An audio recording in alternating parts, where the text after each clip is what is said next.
staying outside their hostels.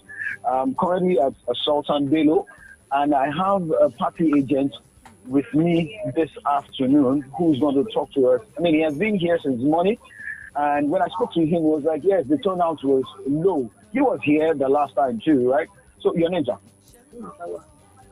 Taiwo? So, for you, what time did you get here this morning? I've been here since 7. So, from 7 till this is 1:32. What is it turn out like? Look at students and the environment of University of Ibadan. This is all founded. Oh, I think compared to the special, the turnout has been very good. Do you have any idea of why there is low turnout? Well, probably because the students are not like the presidential election. The presidential election probably was their focus. When they have done that, they left the serious stage. So that's not really helped this election. Oh, okay. We still have like 1 more hour to go. Are you optimistic of maybe a miraculous turnout? Well, there's no miracle in it. You know, the Bible says, so at least we've seen what is going to turn out. Okay. So from now till 2 o'clock or something that will be the election, I'm not expecting it now. Oh, okay. Thank you very much. Now, Ayode Jadishope, Yeah. you heard a party agent, Yeah. and you just heard what he said about the low turnout. Mori Arábìnrin kan náà ara àwọn party agents náà ni. Ẹ jẹ́ ká gbọ́ lọ́dọ̀ tí wọ́n ní èdè Yorùbá. Kí lorúkọ yín mà? Victoria Valiant. Bí aago mélòó ti débi? Láti 7 o'clock. Ṣé ẹ wà ń gbígbà presidential election? Okay. Nígbà láti wàdà ti débi bí báwo ni àwọn olùdìbò ṣe ń jáde ní inú ọgbà yìí? Wọ́n ní ọ̀gbìn ó lò àwọn èèyàn jáde dáadáa. Okay, àwọn mo bá party agent ẹgbẹ́ yín sọ̀rọ̀ ó ní pé bí a torí pé àwọn ọmọ iléèwé ìtìgbọ̀lé àwọn kan dẹ̀ ń rò pé bóyá torí ìṣẹ̀lẹ̀ tó ṣẹlẹ̀ bí ọjọ́ méjì sẹ́yìn kí lẹ́yìn rògbò ṣẹlẹ̀ tí àwọn èèyàn ṣe jáde láti wá dìbò. Àkọ́kọ́ ni pé ó lè jẹ́ pé torí pé ọ̀pọ̀lọpọ̀ wọn ti lọ lé tó fi kí sọ́nìkọ̀ ìfẹ́ lò. Then another thing ni pé most of them fún presidential election tí wọ́n ṣe àwọn ọ̀pọ̀lọpọ̀ wọn wà disappointed pé wọ́n bò ẹni tí wọ́n bò kò wọlé. So láti torí ẹ̀ làwọn èèyàn ṣe láti Okay, all right. Èyí Táyọ̀ tí ẹ bá gbọ́ tí A gbọ́. arábìnrin sọ. Kẹ́tẹ́kẹ́tẹ́ la gbọ́ wọn. Oríṣiríṣi náà la rí nígbà tá à ń bọ̀ láti Awar Islam lẹ́lẹ́yẹlé wá sí University of Ibadan.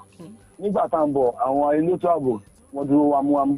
Àwọn kan tiẹ̀ fẹ́ mọ̀ bóyá media lẹ́ ń bá ṣiṣẹ́ ni o bóyá security lẹ́ ń bá ṣiṣẹ́ ni o. Despite mo ti lórúkọ station lára mọ́tò wọ́n á tún fẹ́ ní kẹ́ mú Káàdì ìdánimọ̀ yín. wọ́n ní kẹ́ mú gbogbo ìjáde ní Ṣàngó wọ́n dí pa so wọ́n nílò láti yí àwọn èèyàn wò ṣùgbọ́n nǹkan tó yáni lẹ́nu ní Awar Islam ní ọwọ́ bíi aago 11 rí pé àwọn èèyàn kì í ṣe pé wọ́n jáde náà bọ́ àwọn èèyàn wà níbi tó ṣe ń dìbò so ara àwọn ọ̀rọ̀ fìtìfìtì tó fọ́ sí wa létí ni pé dìbò kó síbẹ̀ wà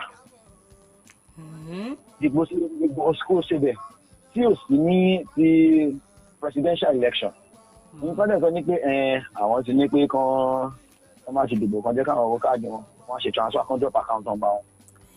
So in tó dàbí ẹrù fèmí fún governorship election yìí rẹ̀ one wípé àwọn èèyàn jáde síta kí ni total vote kí ni total number of registered voters kí ni total number of votes tó máa jáde at the end of the day kí ni total number of votes tó máa gbé ẹni tó máa wọlé at the end of the day wọlé ìyẹn ọ̀tọ̀ tábà wọ́n sọ pé nípa àǹtàbò àràbò ètò tí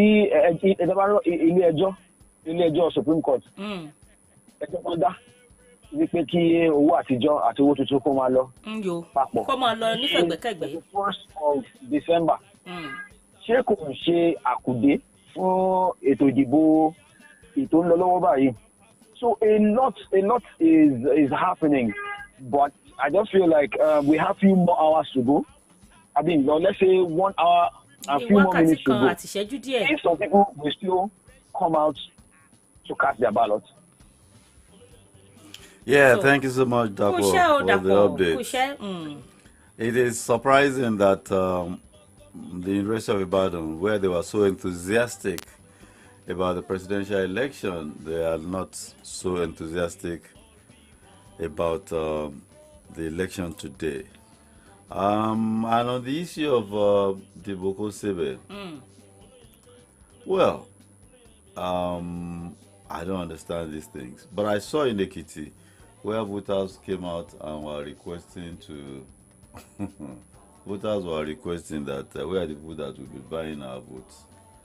Ní àwọn olùdìbò gangan ni wọ́n ń polówó ìbò wọn. Bẹ́ẹ̀ni, ìpolówó kínní kan lògùn Ìpolówó ọjà làgùnmu òwò. Wọ́n polówó bò. Ó dà, mo fẹ́ béèrè kan. Tí mo bá wá ní mo dìbò, tí àwọn kan bi mí pé ṣé mo ti dìbò, tí mo ní mo ti dìbò. Tí wọ́n ní kí n mú ibi tí wọ́n ó bá mi fi owó ṣọwọ́ sí wa. Báwo ni wọ́n ó ṣe mọ̀ pé ẹgbẹ́ àwọn ni mo dìbò fún? Tó bá jẹ́ pé kì í ṣe ẹgbẹ́ wọn mo dìbò fún ńkọ́? Ṣé tàn ra ẹni jẹ náà ò sì tún sí ń bẹ̀rù? Ṣé rí kìíní yẹn? Ó wà interesting gan. It's been on for a very long time. Oh. It's only coming, you know, it's only that the tempo is very, very high now. They share money before election now. Wọ́n kọ̀ ẹ̀ pé ní ìsìn àti tiwa ìní tìjú bò ni. They mobilize. You see, when they say they are mobilizing, I mean, that was a particular election. I won't forget that. So December 5, 1998. I remember we went on campaign to a village, which was chairmanship election though. So when we went there, I mean, there was assurance that votes would come for us, for my candidate from there. So the opposing candidate went there. He went there with stuff in the dead of the night, around midnight.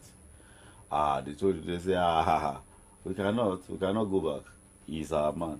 The mother is from here. And the mother, as old as she is, has come to us to plead with us, and we are committed. The man now said, okay, don't vote for me.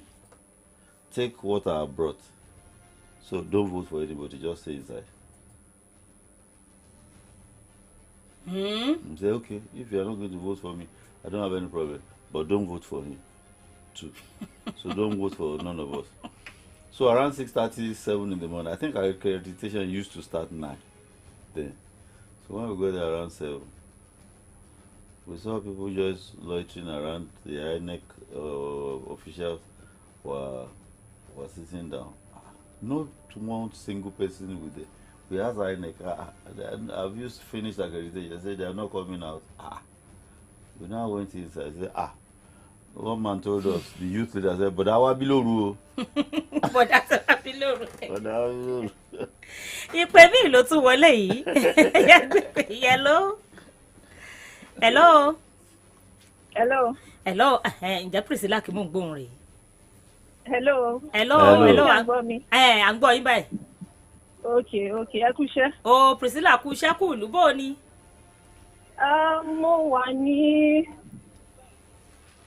Mo wà ní Ring Road nísìnyí. Mo ṣẹ̀ kúrò ní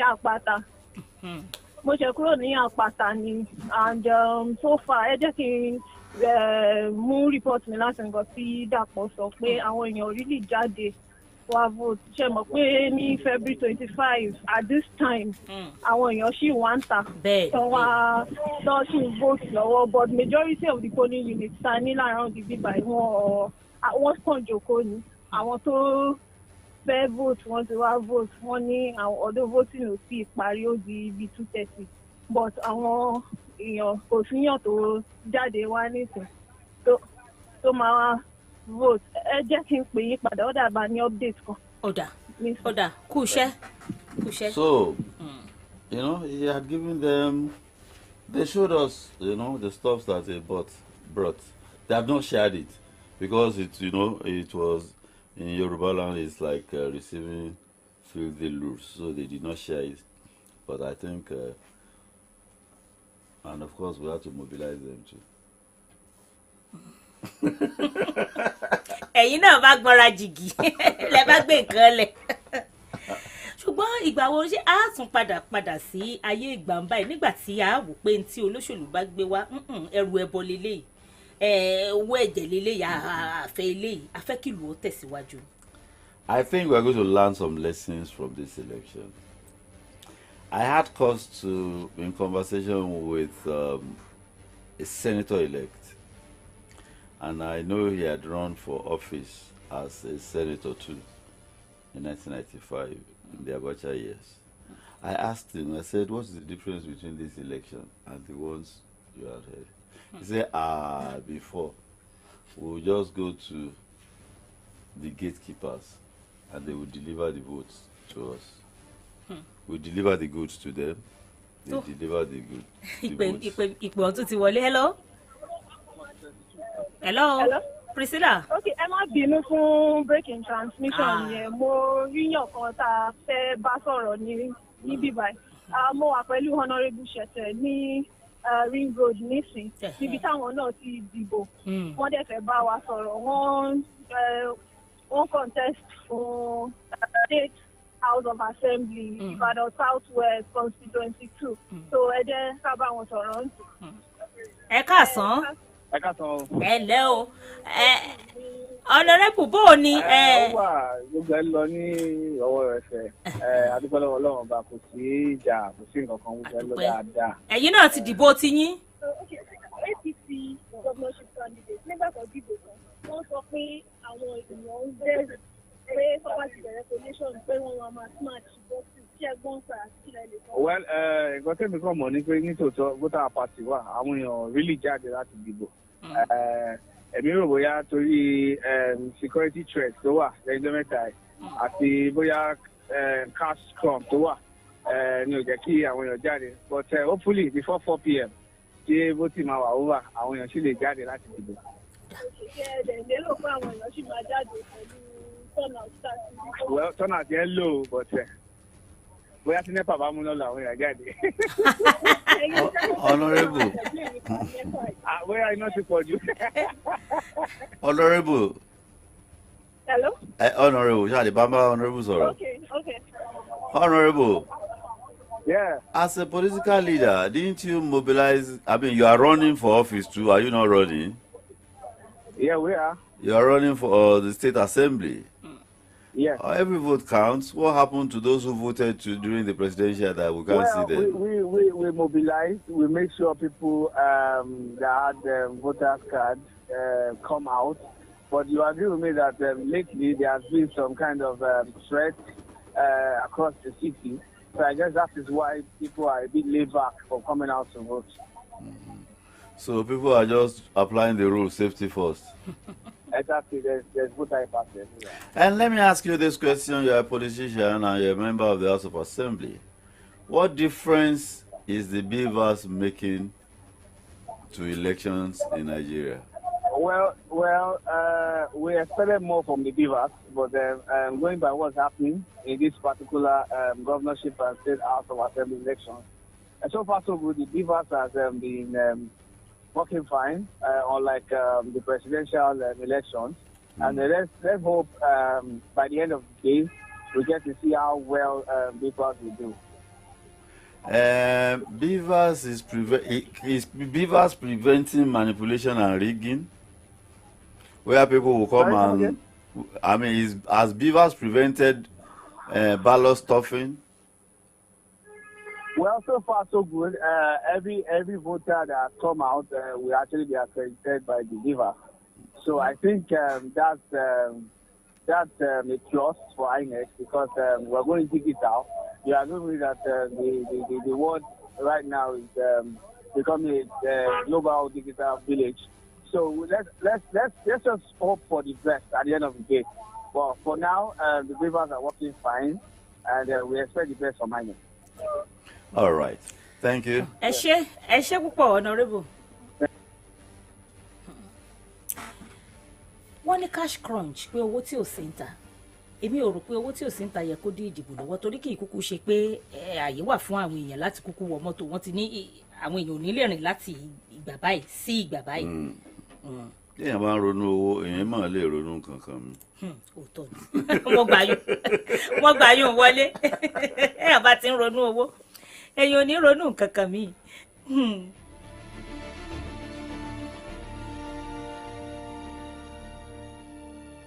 Oh, yes, I know. Friends are forever.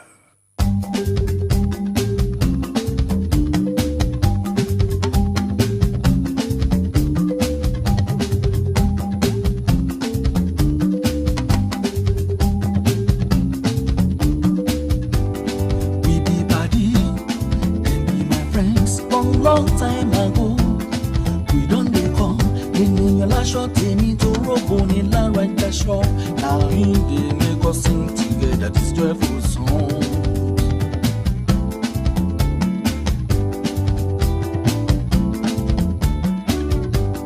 Pàdí mi ni, ọ̀rẹ́ mi ni, bébí mi ni, Bọ́lá Abímbọ́lá. Ó ń bọ́mọdé ṣe, ó ń bá àgbà ṣe. Wà pẹ́ bí wọ́n ṣe ń pẹ́ ò Bọ́lá wà gbó wà tọ́. Bọ́mọdé bá mọ̀wọ́ wẹ̀ dandan àbágbà jẹ́. Yes, sir. Mo ṣàkẹ́kẹ́, mo múre bó ifá.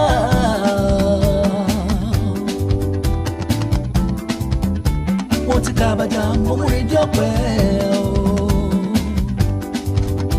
Ọ̀pá mi títí, wọ́n ṣe bójú ló rọ òjò pa gílápá kan dápá kan sí ojú pa mi ò má ṣe pọ̀ rẹ́ mi o.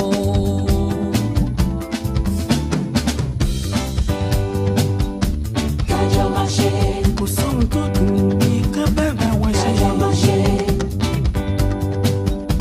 Kájọ máa ṣe, Ṣeré fún mi kì í ṣeré fún ẹ kájọ máa ṣe. bèbí.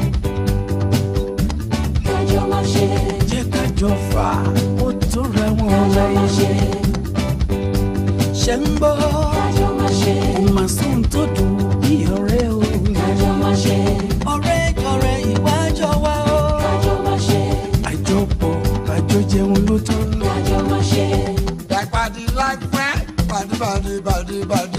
body mi ṣáná ni, Bímbọ́lá mi mọ́ni, Àtàlà ti Pasuma, ọ̀rẹ́ ló yẹ káyé o, nílùú Nàìjíríà, Hausa tí Ìgbò, pẹ̀lú Yorùbá, ọ̀kan ya níwá o, ọ̀rẹ́ ọdún Pasuma, tẹnìkan bá ní, èmi kìjú bá ní, sàtìdàkúndàbọ̀ o, máa yà wá o.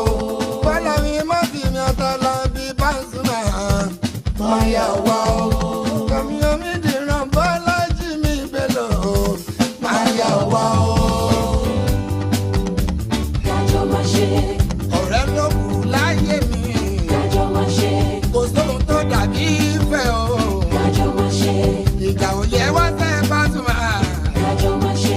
olórin méjì máa yẹ fúra wọn o. Kájọ máa ṣe, Àwa ò fọ́kùn ní Nàìjíríà, kájọ máa ṣe.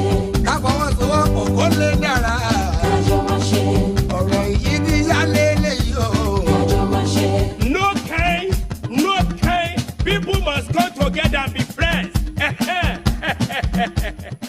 Yes, thank you so much for staying with us. Still Solutions 93.9 FM in Ibadan here. Yes, I have with me live on air from Ogbomosho, Honorable Temi Adibi, former member House of Representatives and the Director General of the Signage Agency of Oyo State. Honorable Temi Adibi, thank you for joining us on the program. Thank you very much. You are in Ogbomosho. We want to give us an idea of what the situation is, turnout, security, and the rest. Well, thank you very much for having me, Mr. Ajishokwe. The turnout was initially low, but gradually there was a build-up. Okay. It became very impressive. Initially, we had issues with security arrangements, Okay. but eventually we had improvements. But by and large, the whole thing went peacefully. Okay. Which part of town did you vote? I voted in Watch Club. Okay. In That's Turkey. Idiabebe area of Ogbomosho North. Okay. And when you say there was initially a problem with security, can you please give us more insight into that. Yes. We did not have presence of security agents. Okay. In virtually all the polling units. People were apprehensive. Okay. I made contacts, and after some times, we had improvements. Okay. But I want to use this opportunity to commend the people of Washoe for the way they conducted themselves during the election. No fracas, no, Yes. Ọ̀dà Honorable, èmi ní ìbéèrè kan fún yín. Ẹ ní àwọn èèyàn ò kọ́kọ́ jáde bó ṣe yẹ kí wọ́n kọ́kọ́ tú yáyá jáde. Nígbà tó yá wọ́n wá bẹ̀rẹ̀ sí ní jáde. Kí lẹ rò pó fà á tí wọn ò fi tètè jáde? Ṣé mọ̀ pé oríṣiríṣi nǹkan ló rọ̀ mọ́ra wọn tó pọ̀. Ọ̀rọ̀ okòwò tí ò dá wà ń bẹ̀. Tí ò jẹun láti yàtọ̀ tó ń wúwo kiri. Tó ṣe pé kò tí ì bùdí rí owó. Àwọn tó ṣe pé wọ́n ń gbọ́ pé wọ́n jà níbàdàn, wọ́n ṣe kinní kan ní ibi kan. Ẹ̀rù kọ́ bí ìgbà tí pẹ́ẹ́rù kọ́ bá àwọn èèyàn níbẹ̀rẹ̀. Ṣùgbọ́n nígbà tó yá òye yí àwọn èèyàn wa, wọ́n bẹ̀rẹ̀ sí jáde. Ọ̀dà àdúpẹ́. Ẹ ṣeun. Thank you very much, Honorable Titinadewi. Ẹ ṣeun gan ni. Thank you very much Very for good. having me. God bless you. Bye. Thanks. Yeah. A jẹ́ pé ká lo àsìkò yìí láti ké sí àwọn èèyàn wa náà nílùú Ìbàdàn náà lẹ́gbọ̀n nílùú Ògbómọ̀ṣọ́ wọ́n ní wọn ò kọ́ jáde ṣùgbọ́n nígbà òyà wọn bẹ̀rẹ̀ sí í jáde kò sí ìpẹ́jù báyìí o ìwọ náà lè sáré mú káàdì rẹ mú káàdì ìdìbò rẹ kó o sáré kọjá sí ibùdó tó ti dìbò kó o ṣojúṣe rẹ kì í ṣojúṣe rẹ nìkan èyí tó o bá ṣe báyìí o ti ṣe ojúṣe àwọn ọmọ rẹ lẹ̀ lọ́dún 4 sí iná ló ti ṣeun kò tí ìpẹ́jù o a lè tọmọlúàbí wa ṣe láàrin ìsìn sí ìgbà tí ètò ìdìbò yóò parí lónìí.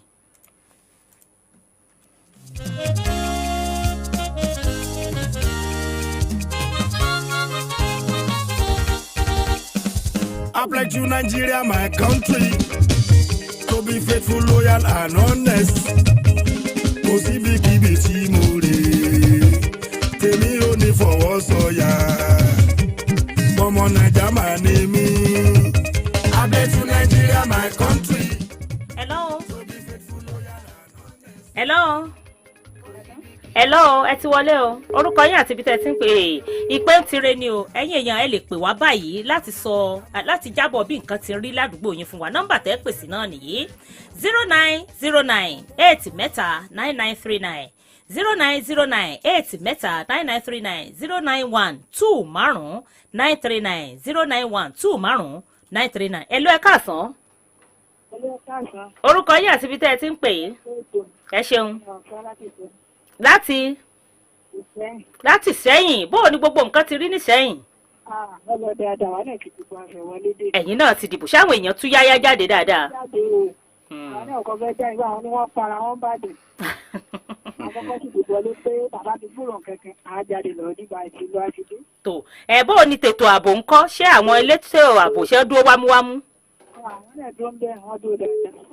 Ìyá wa ẹ ṣe bó lẹ ṣe lè ṣàpèjúwe ètò ìdìbò tòní kẹ́ ẹ fi fẹ̀gbẹ́kẹ̀gbẹ́ sí ìta àkọ́dì lóṣù kejì ọdún. Èrò ọ̀pọ̀ mi lè di ti ìta àkọ́kọ́ dì yẹn o. Èrò kò ní ìwé ọ̀pọ̀ tó ti gbọ́ yẹn. Ẹ̀rọ bivas ńkọ́ ṣó ṣiṣẹ́ dáadáa? Ó ṣiṣẹ́. Ẹ wọ́ọ̀dù bo lẹ́yìn tí wàá dìbò nílùú Ìṣẹ́yìn. Ward 7 Unit 12. Ward 7 ẹ kọ́kọ́ pàtẹ́wọ́ fúnra yín pẹ́ tí ẹ mọ̀ bí ẹ ti dìbò Ward 7 Unit 12 ẹ ṣeun tẹ́ jábọ̀ bí o ti rí ní Ward 7 Unit 12 fún wa ẹ ṣe gan láti ìlú Ìṣẹ́yìn. 09098-9939 ẹ jábọ̀ fún wa bó ló ti rí ládùúgbò yín ní wọ́ọ̀dù tẹ́ ti dìbò ní yúnítì tẹ́ ti dìbò bó ní nǹkan ṣe ń lọ sí ń bẹ̀. Hello, ẹ káàsán. Hello. Ẹ káàsán o. Ẹ káàsán ẹ tó ètò. Ó kọ yín àti bí ẹ ti ń pè é ṣeun.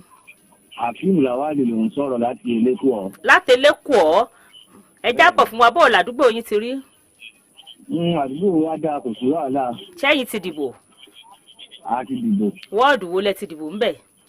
Ward 6 Unit 1. Ward 6 Unit 1. Ọ̀dà bó ni tètò ààbò ládùúgbò yín ńbẹ̀ ń? Ètò ààbò gbé pa kò sí wàhálà. Ṣáwọn èèyàn tún yáyá jáde dáadáa? Àwọn èèyàn jáde tó bẹ̀rẹ̀ torí àwọn ọ̀dọ́ àtàkùn pé àwọn ọ̀dọ́ jáde. Kí lẹ wá rò pọ̀ fà á? Àmọ́ tó fà ó bóyá bẹ̀rù ni o àmọ́ ààrẹ nítorí tó lè fà náà bẹ̀rù bóyá bẹ̀rù ń bẹ lọ́kàn àwọn èèyàn. àwọn ẹlẹ́ṣọ́ elétò ààbò bó o ní iṣẹ́ wọn ládùúgbò bẹ̀rù. iṣẹ́ wọn dáa.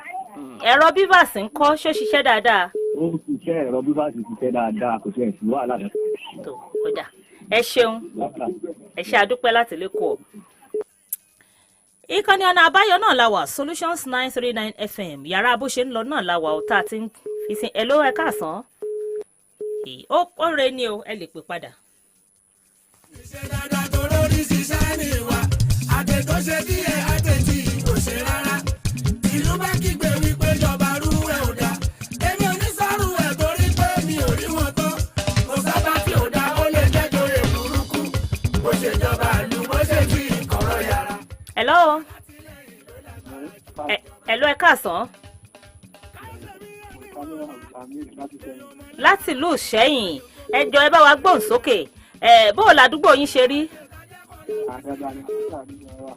ṣẹ́yìn ti dìbò báyìí. wọ́ọ̀dù wo lẹ ti dìbò. ibẹ̀ lẹ ti dìbò bóò ni gbogbo nǹkan ṣe lọ́nbẹ̀ ṣáwọn èèyàn tún yáyá jáde dáadáa. àlàáfíà yẹn àwọn èèyàn tí wọ́n yá ọ̀pọ̀lọpọ̀ díẹ̀ wọ́n ń gbìyànjú ọ̀pọ̀lọpọ̀ àwọn ìdìbò tó àwọn finance wọ́n ń ṣe àwọn láti jáde síta láti fi wájú. ètò ààbò ńkọ́.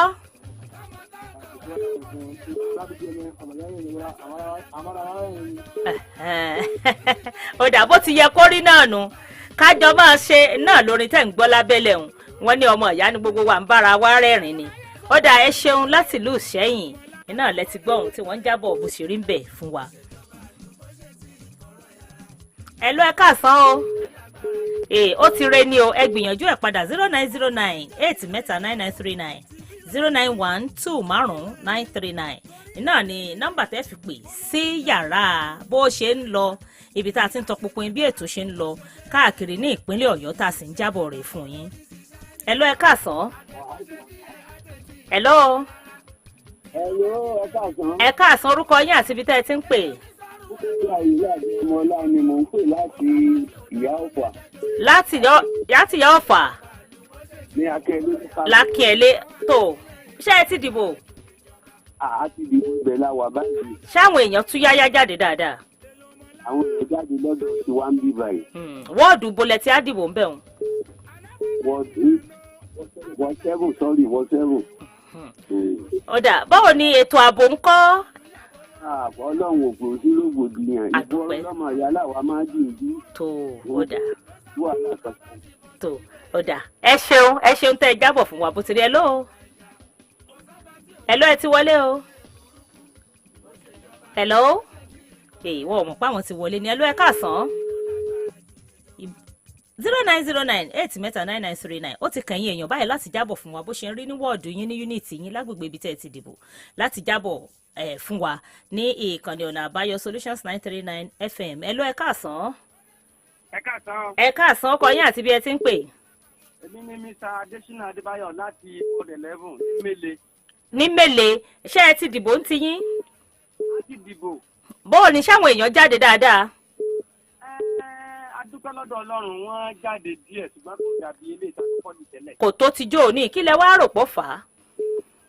àwa rò wípé bóyá ọ̀dà owó àwọn olókun náà ni ó fà á ṣùgbọ́n níbi tá a wà àlàáfíà ìjọba kódà gbogbo àwọn tó ń dìbò àti olóṣèlú àti wọn ń fara wọn ṣeré ni. tó ó dà àdúpẹ́ ẹ ṣeun tẹ́ ẹ jábọ̀ fún wa.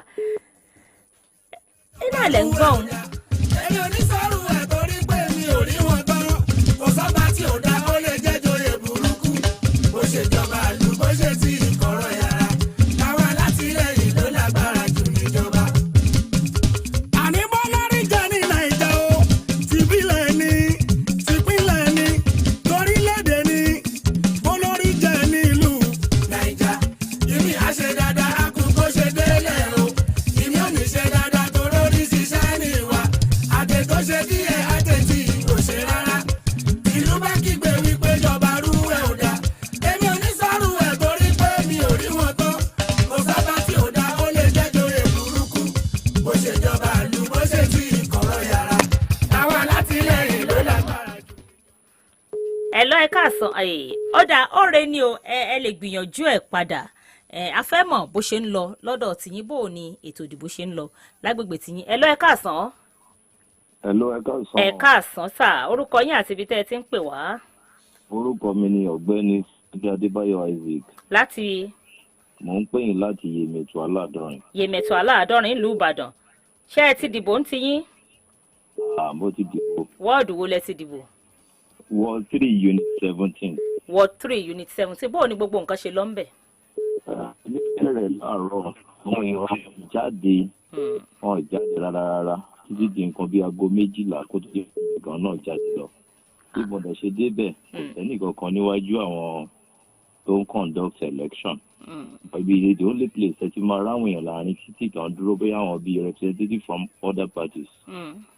Nǹkan tí mi rò pé ó lè fà táwọn èèyàn fi jáde fan election jáde ní last month. Àwọn èèyàn ti wà discouraged. Wà discouraged. Kí ni discouragement? Hello sir, kí ni discouragement? What is it about? Wọ́n wà discouraged based on pé wọ́n ṣe count the vote. Ṣé mọ̀ wọ́n tó dúró sí ward kọ̀ọ̀kan tí wọ́n monitor gbogbo bọ́n ṣe ń dìbò tí wọ́n mọ bí àwọn èèyàn ṣe ń dìbò sí fún pátì kọ̀ tó wá di pé wọ́n wá ní wọ́n ń collate gbogbo ẹ̀ kàn all of a sudden everything kàn change. Ẹ̀zà. Wọ́n á wò pé táwọn bá jáde gan ṣé ìbò àwọn náà fẹ́ kà. Ẹ̀zà báwo náà ṣe mọ ìbò táwọn èèyàn dìzà. Ẹ̀ka tí mo ń try láti sọ ní pé ṣé mo gbé ward kọ̀ọ̀kan àwọn èèyàn máa ń dúró representative máa dúró fi máa parí ẹgbẹ́ wọ́n á ka ti ward kọ̀ọ̀kan kan tó gbé lọ. Information bẹ́ẹ̀ máa reach a representative from each party bí gbogbo wọn ṣe máa ń contact ara wọn á bára wọn sọ̀rọ̀ pé bàtà káwọn nǹkan báyìí party báyìí ló pọ̀ jù kí mi ìfẹ́ dárúkọ party because I'm not a politician. Ṣó ti yẹ yín sìn. So wọ́n ti pé gbà tí wọ́n ní pé kí ẹni tó máa ka ti ọ̀sẹ̀ tó lọ sí Àbújá tó bẹ̀rẹ̀ sí ní àwọn ní overvoting wà tó bá yẹ pé follow bó ṣe ń collate election yẹn gbà yẹn vote yẹn torí mi gbọ́ live nínú rédíò wọ́n ní overvoting wọn wọ́n ní accredited voters nọ́mbà wọn kò tó nǹkan tí wọ́n gbé wá ìgbé kí wọ́n padà lọ sọ́ọ̀tì ẹ̀ padà. Ìpínlẹ̀ wo nìyẹn sà? Fún Ọ̀yọ́ state. Okay sir. So gbogbo àwọn nǹkan bẹ́ẹ̀ yẹn ó discourage àwọn èèyàn pé if I should go what's going to be the outcome of this thing? I will not stay at home. For me personally, I went there and I casted my vote and I left. Another thing, only security threat statement níbẹ̀ kan. Mo gbà táwọn èèyàn bá ti ń gbọ́rọ̀ gbòdìyàn bíbà ẹ̀ lọ́run ní bíbà ẹ̀ pé àwọn pààyàn bí wọ́n ṣe kinní kan. Tí wọ́n lọ dúró síbẹ̀ tó bá lọ yìnbọn, èrè mélòó ni mo fẹ́ sá tọ́ta bá lọ bà mí. So gbogbo àwọn kan mẹ́rin ó tún dẹ́rù bà àwọn èèyàn. The issue of security, Vanessa, if we look back a bit, isn't this elections that we're holding this year, isn't it far better in terms of violence than the previous ones? Far better, is it? I may agree with you on one condition. I said it earlier that people did not come out. So when people refuse to come out, we are going to record it as a fair election. So you understand? Compared to when people come out in mass. Are you getting my point? Yes, sir. So, area anybody feels so because if it is the only police officer in Borimbe, I want traffic police. The traffic police, well, from reports that because these are the same questions that we have asked security agencies and INEC, and in terms of security, they said, well, any policeman that is armed is not supposed to be within the voting area. That there are detachments of security agencies sweeping every area. That the response time is actually between 3 and 5 minutes that they will be there. So my prayer is that the Almighty God will choose for us. That's my prayer. I understand your point anyway. Because this is a process we all have to participate and choose people that are going to be in office representing us and governing us for another 4 years. Àwọn tí ó fẹ́ máa dàrú yẹn definitely àpọ̀jù wọn lọ. Of course. So, amen. Which part of the town are you talking from, sir? Yemetu. All right, sir. Thank you, sir. Thank you, sir. You're welcome. Thanks so much. Bye.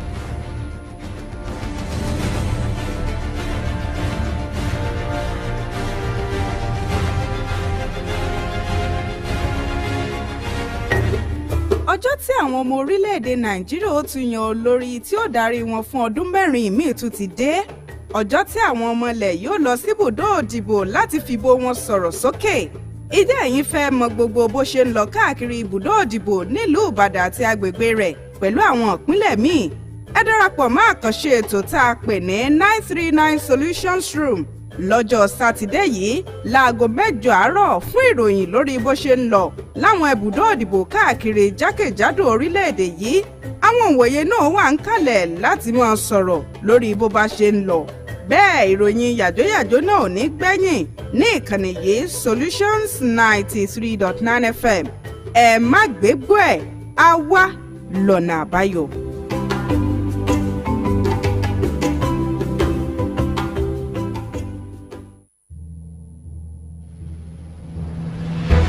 The day when Nigerians decide those who will lead them for the next 4 years is here.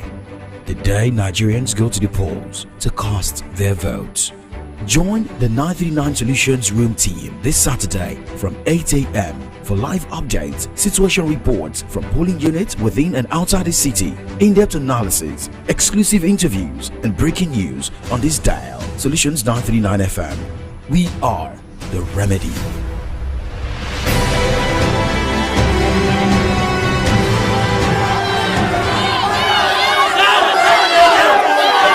Election no be war, vote no fight.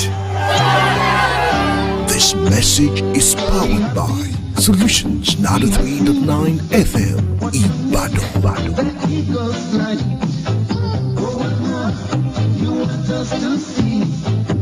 We are waiting for the wind of change.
Yes, thank you so much for staying with us. Still Solutions 93.9 FM. I do have, we have live on air with us Honorable Kunle Olatunji, a former special assistant to former governor of Oyo State on communications. Honorable Kunle Olatunji, good afternoon to you. Thank you, my dear brother Ayodeji. My pleasure to be on here with you. Yes, where are you located? Right now I'm at Oluyole local government, precisely Ward 7. Okay, is that where you voted or where you are going to vote?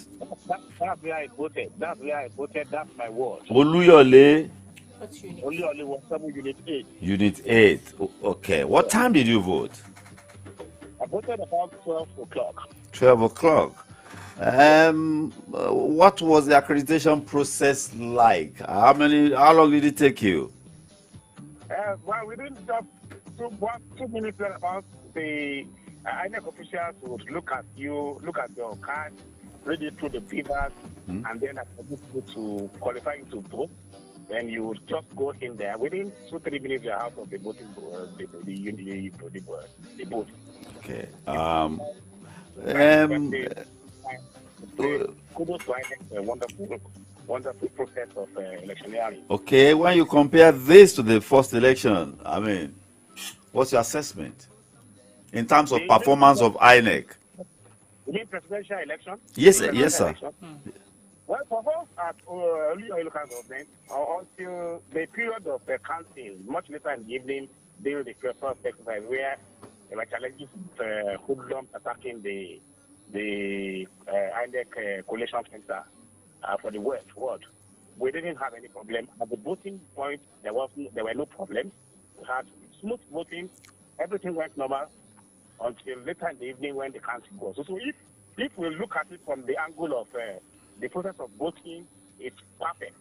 Fantastic. The law enforcement agents, policemen, the civil defense, and then the army. Army were on the street, patrolling the street and ensuring there was peace. Then the police were at the unit at the polling booth. That's the official security outfit recognized to be at the polling booth. Then the civil defense were escorting the materials to the various polling booths. So for me, I think I will give INEC kudos. It's been very smooth, very, very fantastic. You can get it to this way, and we improve on it over time. And for us at our various units in Oluyo, polling materials came on time. By 8:30, 9 o'clock, we already started moving around and coordinating the voting system. Things were okay. So INEC, kudos. Honourable Ọlátúnjí, bó ní ṣé àwọn èèyàn wá jáde dáadáa? Ìyẹn ni fún wọn ni ó kọ á lóminú fún àwọn ìdí kan tí mo lè sọ pé tó fà á ni pé bóyá ẹ̀rù ń ba àwọn èèyàn pé wàhálà ó ṣẹlẹ̀ yára ń bẹ ìjáde ò tó rárá kọ̀ǹpíà sí káfí bí wọn ti ọ̀sẹ̀ tó kọjá ọ̀sẹ̀ bíi méjì tó kọjá sáà dìbò ààrẹ ìgbà yẹn èrò pọ̀ jáde tán tí yáyá jáde lẹ́mìí ìtúyáyá jáde yẹn ò fún nǹkan tó ó dàbí pé àwọn èèyàn ò fi gbogbo ara fẹ́ wọn jáde láti dìbò dáadáa tó bó ṣe yẹ kó rí bó ṣe mọ rí tẹ́lẹ̀ ìdìbò ìjáde fún ìdìbò gómìnà yìí ó dà pé no turnout mo lè fún ní low turnout but by and large the process is very okay. Àwọn èèyàn ní ò jáde ìdí àpótí ìdìbò wà nílẹ̀ ètò ìdìbò wà nílẹ̀ gbogbo àwọn òṣìṣẹ́ elétò ìdìbò náà wà nílẹ̀. ètò ìdìbò wà nílẹ̀. So you intend to see the process through till counting and collation? Till collation, by virtue of my position in the system, as a stakeholder within the politics, I will see it to logical conclusion, at least to the world level, when by 7 o'clock, 7:30 or 8 o'clock, we should be through with the counting because they will bring all the various polling units to the ward. Election center, ward, which I am coordinating as a stakeholder. Now, what about voters too? Are they departing after voting or they are waiting around? A couple of voters, I guess the party people especially, stayed behind watching the events going on. But majority of the electorates who are probably not party people will just come in and pass there. Because 3 minutes, 5 minutes maximum, we are half of the polling booths. So they cast their vote, they go back home, probably to go and get their family settled, and probably will come back much later in the evening when vote counting will start. So as it is now, the process is that people come in to vote conveniently without any stress, no houses, no attack, no hoodlum, no very peaceful voting in Oluyo local government. Ọ̀dà Honourable tá a bá rẹ́ni tó ṣẹ̀ṣẹ̀ fẹ́ jáde báyìí ní ìsìn ṣebí kò tí ì pẹ́ jù. Yẹ́sù kù ṣẹ́jú mẹ́ẹ̀ẹ́dógún. Tàbá sì lẹ́yìn tó ti fẹ́ jáde láti ọ̀pọ̀ àwọn fẹ́ lọ dìbò ṣẹ́jú mẹ́ẹ̀ẹ́dógún aago méjì àbọ̀ ni ìbò dàkẹ́ lágbàá dúró. Àwa tá a sì jẹ́ àwọn tá a mọ́nítọ̀ rẹ̀ tó bá ti láago méjì àbọ̀ yẹn 2:30 on the dot a sọ fún wọn pé kò sáyé àkókò ẹnì kankan dìbò bò. Ṣé aago méjì àbọ̀ yẹn ló kù ṣẹ́jú mẹ́ẹ̀ẹ́dógún báyìí lórí aago méjì kọjá ṣẹ́jú mẹ́ẹ̀ẹ́dógún báyìí. A jẹ́ pé nígbà tí aago méjì àbọ̀ ń tó bá lù kódà bó ṣe èèyàn 100 ló wà lórí ìlà wọ́n dá gbogbo àwọn ọ̀yún lóhùn. gẹ́gẹ́ bí òfin àti ìlànà INEC tí ó jẹ́ pé aago 8:30 náà ní kan dé kan bẹ̀ tí wọ́n lẹ̀ ti dé wọ́n ti dé lásìkò dé ẹ̀kọ́ dé bí mo ṣe bá yín sọ̀rọ̀ báyìí ní àwọn unit tí mo wò gbogbo ẹ̀kọ́ fún ọ̀kan lórí ìlànà báyìí ṣé lórí ìlànà báyìí so aago 12 bá ti 2:30 bá ti òfin sọ pé kádáwọ́ dìbò dúró kábẹ̀rẹ̀ sí ní máa collate kábẹ̀rẹ̀ sí ní máa kà á so àwọn agents olùdíje gan wọn ò ní fàyè gbà láti jẹ́ pé kí ẹnìkan kan sì tún máa wá dìbò lẹ́yìn aago 2:30 tí ìjọba fi gbèdéke sí. Thank you very much, Honorable Kunle Olatunji. Thank you. Thanks for monitoring the elections. People at home, you still have 15 minutes to go and vote if you want to. Yes. Congratulations to your faith in advance and Nigeria as a whole. Thank you. I congratulate all of us Nigerians for a wonderful time. This election is peaceful, fantastic. We can just improve on it, and I believe that over time we'll do better. This is a good process. Fantastic. Eshegoni, thank you very much. Except the aspect of low turnout for the voting. We will get there. All right. Thank you very much. Thank you. A pleasure.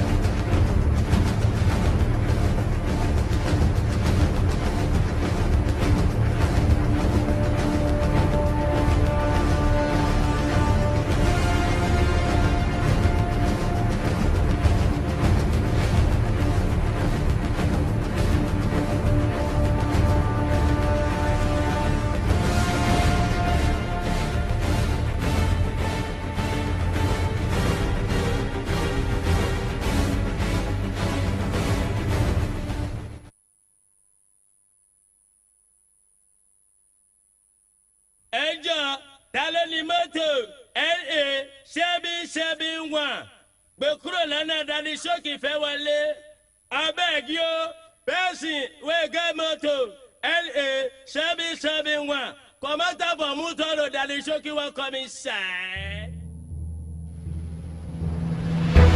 The day when Nigerians decide those who will lead them for the next 4 years is here. The day Nigerians go to the polls to cast their votes.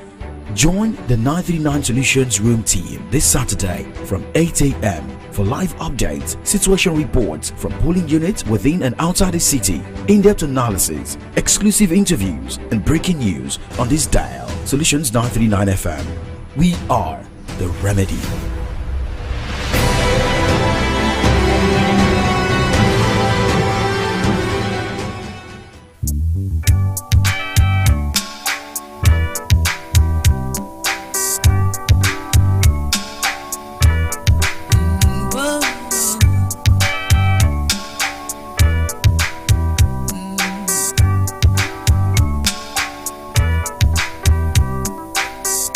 Don't be sad, understand.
them drink the oil, oh.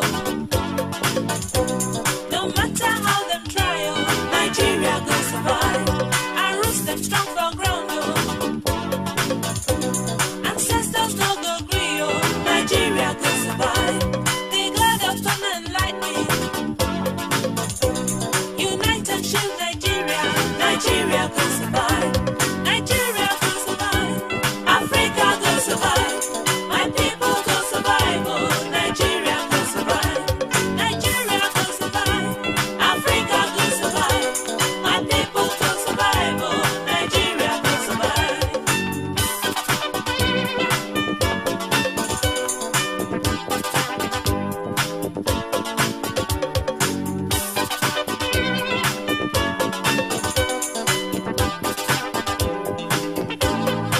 Andrew, don't check out, oh. Say what? Stay and build your country, Nigeria go survive. Now who go there for you, oh? Blood is thicker than water, Nigeria go survive. If Andrew do you work, oh,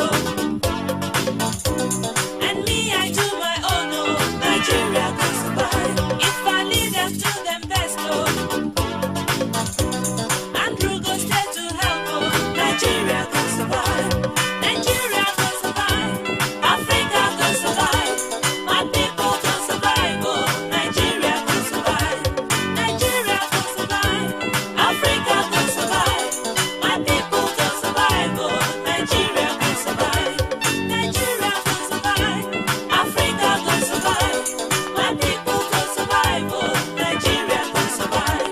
Nigeria go survive, Africa go survive, my people go survive, oh, Nigeria go survive.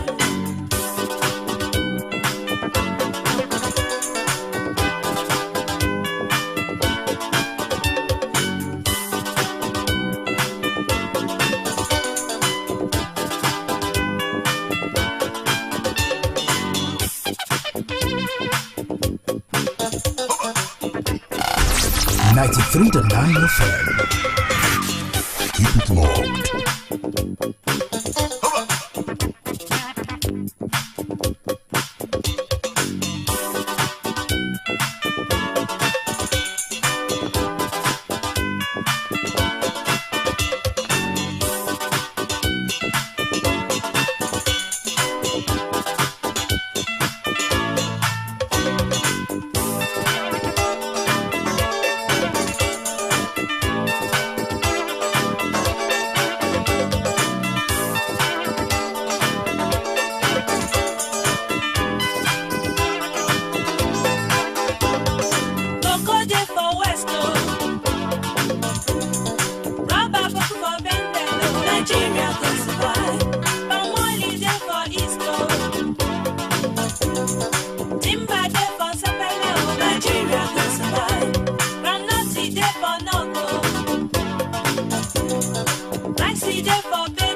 Africa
yàgò fún jàgídíjàgan òṣèlú má johun èlò bú fólùdíje tàbẹ́gbẹ́ òṣèlú kankan ọjọ́ ọ̀la ẹni títà òṣè ká gbowó lọ́wọ́ olóṣèlú má dánwò má ta ìbò rẹ o ẹ̀tọ́ rẹ níbo rẹ kọ́gẹ̀dẹ̀ tá a fi ó ṣàgbàgbà ó mọ̀ bá a so wẹrẹ ní Solutions 93.9 FM fi ṣàgbàtẹ̀rù kéde yìí.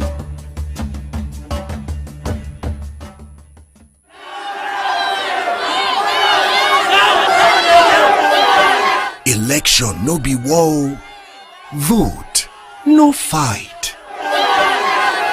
This message is powered by Solutions 93.9 FM Ibadan.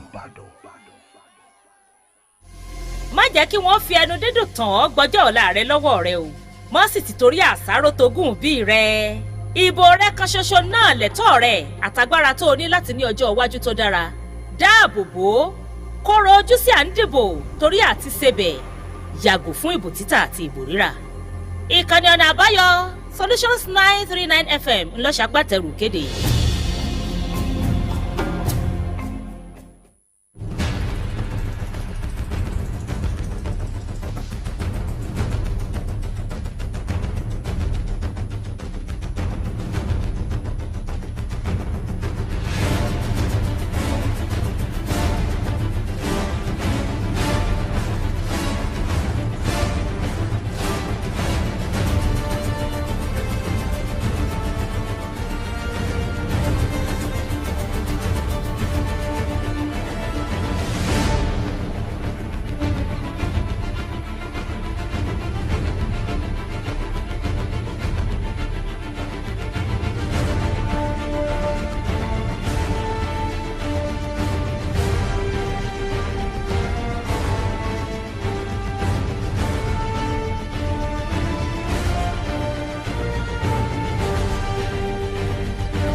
Yes, thank you so much for staying with us. Solutions 93.9 FM is the station.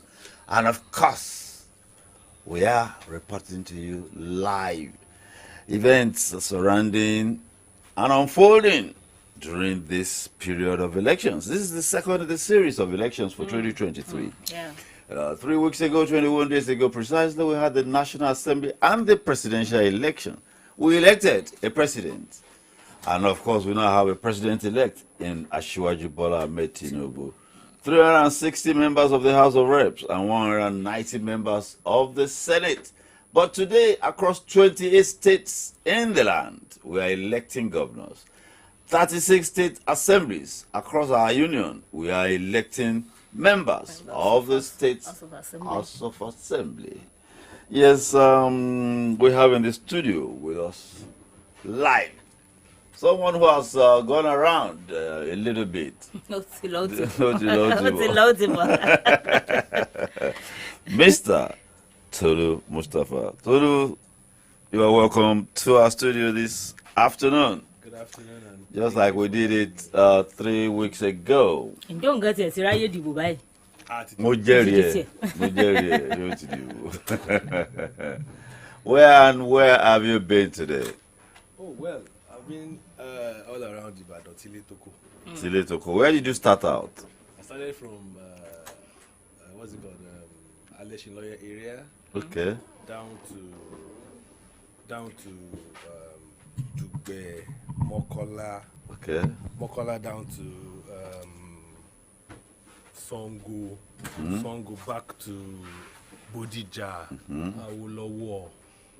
Awolowo, then down to Iwo Road, around the testing ground police station area. Then straight down to Iwo Road under bridge.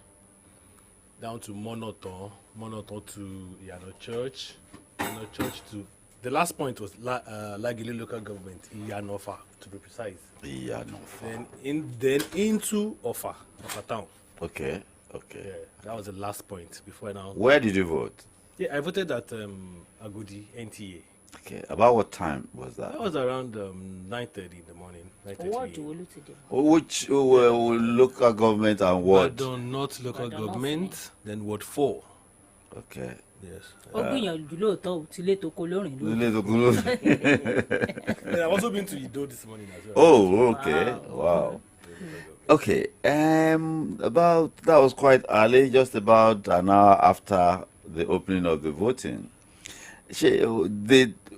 Did you meet the election of officials there, or they came? Yes, they were on time. As at I got to the point around 8 a.m. I met them there. They were Okay. there. So accreditation and voting started 8:30. Right on the dot of 8:30. Right on the dot of 8:30. Okay. It was to time. When the accreditation and voting started, can you give us an idea of the number of people that were there? Voter turnout varies. It varied at that particular time. At my own particular polling unit, it's an interior side of Ibadan. Yeah, I passed through that area too this morning. That Ward 4 is a tender area of NTA in Ibadan North local government. So there was a huge turnout. Oh, really? Yeah, was a huge turnout. And then the last election we discovered that they decentralized the polling units. INEC said so. Yeah, so my particular unit where I voted, in that primary school, we had about 6 polling units after the decentralization. After, okay. Yes, after. So 2 were crowded. Okay. Like 3 others there were no people. People were not there. Okay. Yeah, but in 2 particular polling units, these are the ones we've been using before. Okay, the original ones. The original ones. Okay. They were still crowded. So the decentralization did not really make any meaning to me. Okay. Because at the time I was leaving, the polling unit opposite my own was empty. There's one at the back, one corner like this. It was also empty. People were not really there. So that's the situation. Then the turnout was impressive. People were there. But in other places, it was a mixed grill. You find a particular unit, people are there. You move to the next one, it's empty. The polling officers, what are they called? The polling officers. Yeah. They just sit down and they were just.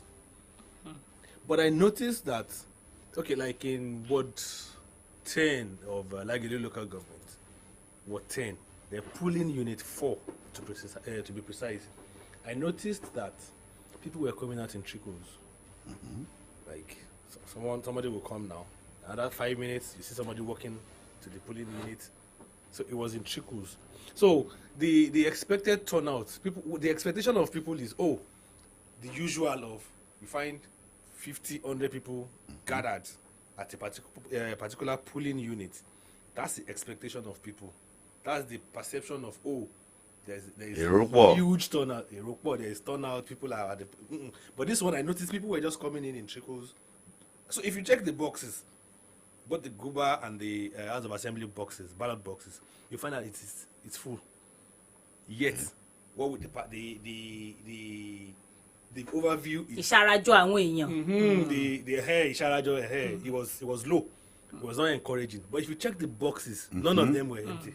That tells the story. It tells the story that people still came out. But the huge turnout of 500 people, 200 people wasn't there. bóyá ká sọ pé àwọn èèyàn bí wọ́n ti ń wá bí kálukú ti ń dìbò tán ni wọ́n ń gbalé wọn lọ. Then they were not coming one they were coming in trickles, one after the other. Then like in that part in Ido, to be precise, in Ido, I noticed that what they did was on Sonje. There was this cooking pot, there was rice on the fire, then they've done like what is it called? They won't say me. So people will come. Is it that you eat first before you vote, or you vote and then you go and eat, take your drink. Then if you want to stay, you stay. If you want to go, you go. ṣé àwọn àjọ elétò ìdìbò náà ni wọ́n ṣètò oúnjẹ fáwọn No. I think, well, mixed grill, I wouldn't know. Maybe it was the politician, the politicians, or it was a collective effort. I wouldn't know. You know, in Lagos, we have an example of Lagos. Maybe in VGC now, people would bring themselves together. They will contribute money. They will buy food. They will do grilled fish. Buy drinks in Lagos to make it interesting. wọ́n dá fàájì lẹ́dẹ̀ kó ló ní fàájì. But in Oyo State, in Ibadan, I don't think we've gotten to the point of maybe in Bodija, maybe in Iyago. bóyá ládọ̀ àdúgbò wọn tí wọ́n ń gbé. Those areas are agrarian areas. It is Ibo-Oko, the Oko area. So they gather themselves. They don't call them Oko. No, we have Ibadan, Tile, Toko. That's what we have in Ibadan. ọ̀tá àgé ìbéèrè lọ́wọ́ rẹ̀ Tolú wípé kí ni ìyàtọ̀ tí o wá lè sọ pé wà láàrin jíjáde àwọn èèyàn ní ètò ìdìbò tòní àti ètò àdìkọjá. Well, the last election, the perception or the perceived turnout was huge, in the sense that people were. wọ́n ṣarajọ wọ́n dúró papọ̀. This one, my own interpretation is the ṣarajo side of it is missing, but people came out and they voted. You mentioned Bodija, and my mind raced to comparing notes. Okay. When you go to Bodija, you said Awolowo, right? Okay, Awolowo, yes. Awolowo, Housing, Oshutoku. Yeah, they are not the same people, not them. Now, usually the story we hear is that the people in elite areas, they don't come out to vote. They just sit at home monitoring events on their TV and sipping tea or sipping coffee and brandy in the morning. What did Bodija look like? Bodija was in between. Some people came out, some did not even. The old Bodija. Old Bodija. The turnout for the presidential election was huge. Like the arrow. I will still continue to maintain that the arrow that we saw during the presidential election is not there at this time. So I think maybe they came out, they voted during the presidential election, and they stayed, they waited and said, okay, let's count this vote before we go home. But this one, what I noticed is they will vote, and you won't find anybody at the polling unit. ṣùgbọ́n àpótí ò ṣòfò. It was not empty. So that tells us that there's a story. àwọn èèyàn wá wọn lọ ni kí wàá ló rò pé ó lè fà ká ẹjẹ àgbà pé àwọn èèyàn wá wọn lọ ni kí ló rò pé ó lè fà tí àwọn èèyàn sáré pé jẹ́ ìdìbò mi jẹ́ ń padà nù There are 3, 4, 5 reasons. One, lack of interest. pé àṣà ṣe ti wà fọlọ́. Let's just do whatever I want to do and go. Then the presidential election was more of I want to be careful with my choice of words. It was more or less like let me say a regional election, zonal election. So like Yorubas wanted to vote for the Yorubas, the Igbos wanted the Hausas wanted to stand by their Hausa brother. So the commitment was much more than what we have now. I find that quite intriguing. Isn't it an election that is near you, where the consequences, either negative or positive, if you don't do the right thing? Because it's the state level. Those who are going to be making laws. and the one who will be the governor to govern directly, and of course it's going to I'll affect. answer you that even if people have their choice or they have their way, they won't even come out at all. Wow. Not for any reason. Because there's this lackadaisical attitude about what concerns us. People pay less attention to do well 2 ways. The fault of the politicians, because if let's assume that okay, let's say it this way: when politicians want to choose their candidates, they won't involve The people. So, and then when the people, somebody from the corporate world, decides to come into the into politics, the politicians will send that person back. By their usual The shenanigans, which a man from the corporate world cannot stand. Cannot stand. It takes a lion-hearted human being from the corporate world to survive in politics. To survive in politics. Well, that suggests we are not fielding our first 11. Who are the we? I mean, Nigerians, the people of Oyo State, or whatever. I deliberately asked that question. Who are the we? Nigerians. We are not fielding our first 11. Nigerians. You separated Nigerians, the people, and the politicians. So who amongst the two are not fielding the first 11? We need to break it down. Now, yeah, even in breaking it down, isn't it the people that are not taking interest in what is happening around them? You have to be active politically to sure. have a say. Sure, I agree. So you don't go to party meetings, you don't belong to a party, and I call all these candidates, I call them fait accompli candidates. Sure. Chosen by whether chosen, whether yeah, sure. You know, they're fait accompli candidates that we're confronted with. We can't. I said, who are the we? So I'd rather say the question should be like, the politicians are not fielding their first 11. I will say it like that. Then I would not answer the question like, the first 11, to be sincere, cannot win, cannot get the ticket. They don't have what it takes in the Nigerian political landscape. If you are cerebral, if you know what it takes to run the show, you would have stepped on toes of the professional politicians. If you are a professional in politics, there's no how you will not step on toes of the professional politicians.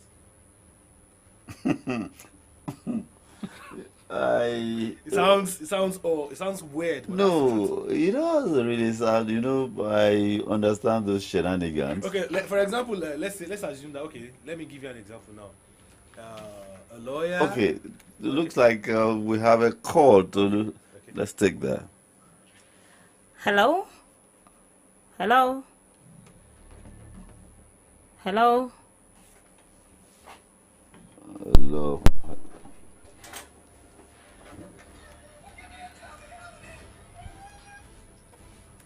Is the call still on?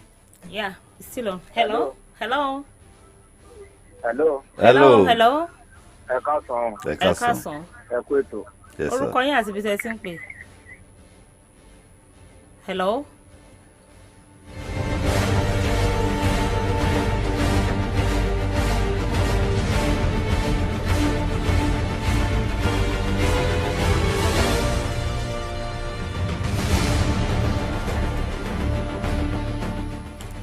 Yeah, well, that's that call. Yes. We're talking about the shenanigans of the politicians. You know, politics in Nigeria, I find it quite amusing. I find it quite interesting. I remember in 1999, you know, during the elections, we went to a party secretariat to submit, with a big brother of mine, to submit his nomination form. So when we got there, we met hundreds of people. And I remember the wife asking me, but who are all of these people? I said, I want... Yeah, the supporters, the hangers on, the leaders, the followers. The woman asked me, what specifically are they here for? I said, party secretariat. This is the party secretariat. They say, I mean, that was specifically How are they doing? I You need to take care of their Hello? interests. Hello. Hello, àti ń gbọ́ yín báyìí. Orúkọ mi ni Ọláìtàn Adéyẹmọ láti Bòdè. Wọ́n ń ka ìbò ní Ṣógóyè lọ́wọ́lọ́wọ́ báyìí. Ní Ṣógóyè, wọ́ọ̀dù wo ni? Bẹ́ẹ̀ ni àwọn Ward 4 ní Ṣógóyè. Àwọn ẹ̀ṣọ́ òṣìṣẹ́ aláàbò wọ́n wà pẹ̀lú wa níbí báyìí. Wọ́n dẹ̀ dúró dáadáa. Ní mi ìmọ̀bọ̀ yẹn láǹfààní àti bá wọn sọ̀rọ̀. Ó dà, ẹ já bá wọn sọ̀rọ̀. Ẹ jọ sọ, ẹ ló sọ. Solution FM. Hello. Ẹ kú iṣẹ́ o. Okay, good afternoon, sir. Hello. I'll call you back. All right. Okay. So, the woman, he was insistent. She wanted to know what specifically they were doing. I said, this is a party. The woman now told me in Yoruba. He said, Olorayi, you know, that's a bad language. He said, Olorayi, you know. Politics, the way we play it in Nigeria is, of course, you know now. You have to in Nigerian politics in the Nigerian context. You have to if you're not humble, politics will humble you. Politics will humble you. Politics will humble you. You don't have a choice. The The list of the persons you think you can support you have to. Because you're the one looking for something. You need them. They don't need you. When they dragged my father into politics, he was dragged, because they wanted to use him. So he was dragged into politics. So they gave him an appointment. When they did give him an appointment, they were now public office. Oh, okay. They're now saying that money that was left, after of former payments has been done. They are now asking him to be signing it off. The man after I had worked without blemish over the years. See, if they now ask me to account, what will I say? My father now told them, I said, he called me one day, says, I'm going to resign from this office. These people, he said, people who ordinarily on level playing field should not even have the to say good afternoon sir to him or no normal. They would even tell you how to run your home. He say you should sign up public funds. He said, so if he's accosted and brought before investigation, I said, what will I now say? The executive chairman said I should. You are still on your own. I said, and you did? Politics. So that politics is all about diplomacy. You need to learn diplomacy if you want to survive in politics. You won't say no. At the same time, you know what you want to do. It is that loafing that they gather, nothing clearly defined. Because that's their own department. That's their own department. They are the followers. They are the people. They are the ones that will say, "Hey, Oga, today," and the like. If they are not there, people will not. As a politician, as a Nigerian politician, if you don't have people following you, you are as good as dead. One man lost an election, and after he lost the elections, there will still be hundreds of people in his house. So I was not going to his house. Somebody that we worked together then now went with me, a woman. As soon as we drove into the street, the woman said, "Who are these people?" I said, the man's supporters. He said, if they are actually the man's supporters, he shouldn't have lost the election. Let me now add to what you just said. There was an election we had, and then we lost the election, and then one of the top shots the wife of the person that lost the election said, I don't want to say anybody again. They should go to the house. I told her, it's not possible. Their coming here is what makes you the leader. If they're not there, then it's you and your family alone. People not even reckon with you. Let's assume there's a delegation from Abuja coming into your house and they find your house empty. They will say, "Man, you're Leo." kò lè yẹn wọ́n yẹ ká fún appointment yẹn o. Let me ask you, I've heard this Yoruba. What is the difference between èèyàn and èrò? Èèyàn In is politics. quality. Okay. Quality people. Okay. Èrò is the crowd. General. Everybody. In politics. But quality people is èèyàn. Ó léèyàn lẹ́yìn. He has quality people. You can mention names. And then quality people that can deliver. That can deliver the people. That can deliver the people. Now, the difference. this somebody was telling me where she was about to vote. He said, I know the governorship candidate I want to vote for, but I don't even know the House of Assembly candidate. That's what I was telling you about when you asked the question about fielding the first 11. Let me give you a personal experience. This election I we just had, my House of Assembly member, I don't even know him. What about that? So I asked her, I said, so what are you now going to do? He said, well, because I'm going to elect a governor, Then I just give my vote to the other person. I will give my vote to the House of guy Assembly member of his because party. of the governor's party, because of the man's he was going to vote for governor. Sure. Because he will need he will need the support of the assembly. So we should not trouble the man after election. So let's vote a tip. So it's just a bandwagon effect that brings in most of the House of Assembly members. And some of quality on the other side will suffer collateral damage. Sure. and funny thing is, on the other side, there are people who are far better, that has quality, that has substance, that has what they want to do, that can deliver on the demands of the people. But unfortunately, because they don't belong to the right camp.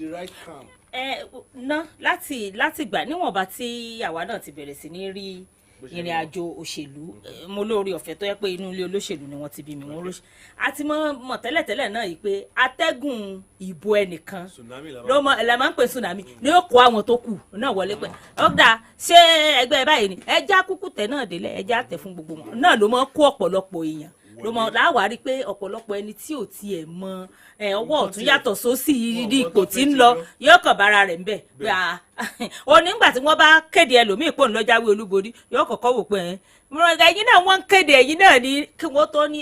ìkan ló ṣẹlẹ̀ ní Jos tí Labour Party ló gbé máà tó pẹ̀lú ọlọ́kadà tí wà láti ọ̀rẹ́ sí báyìí sọ pé kì í ṣe èèyàn ni.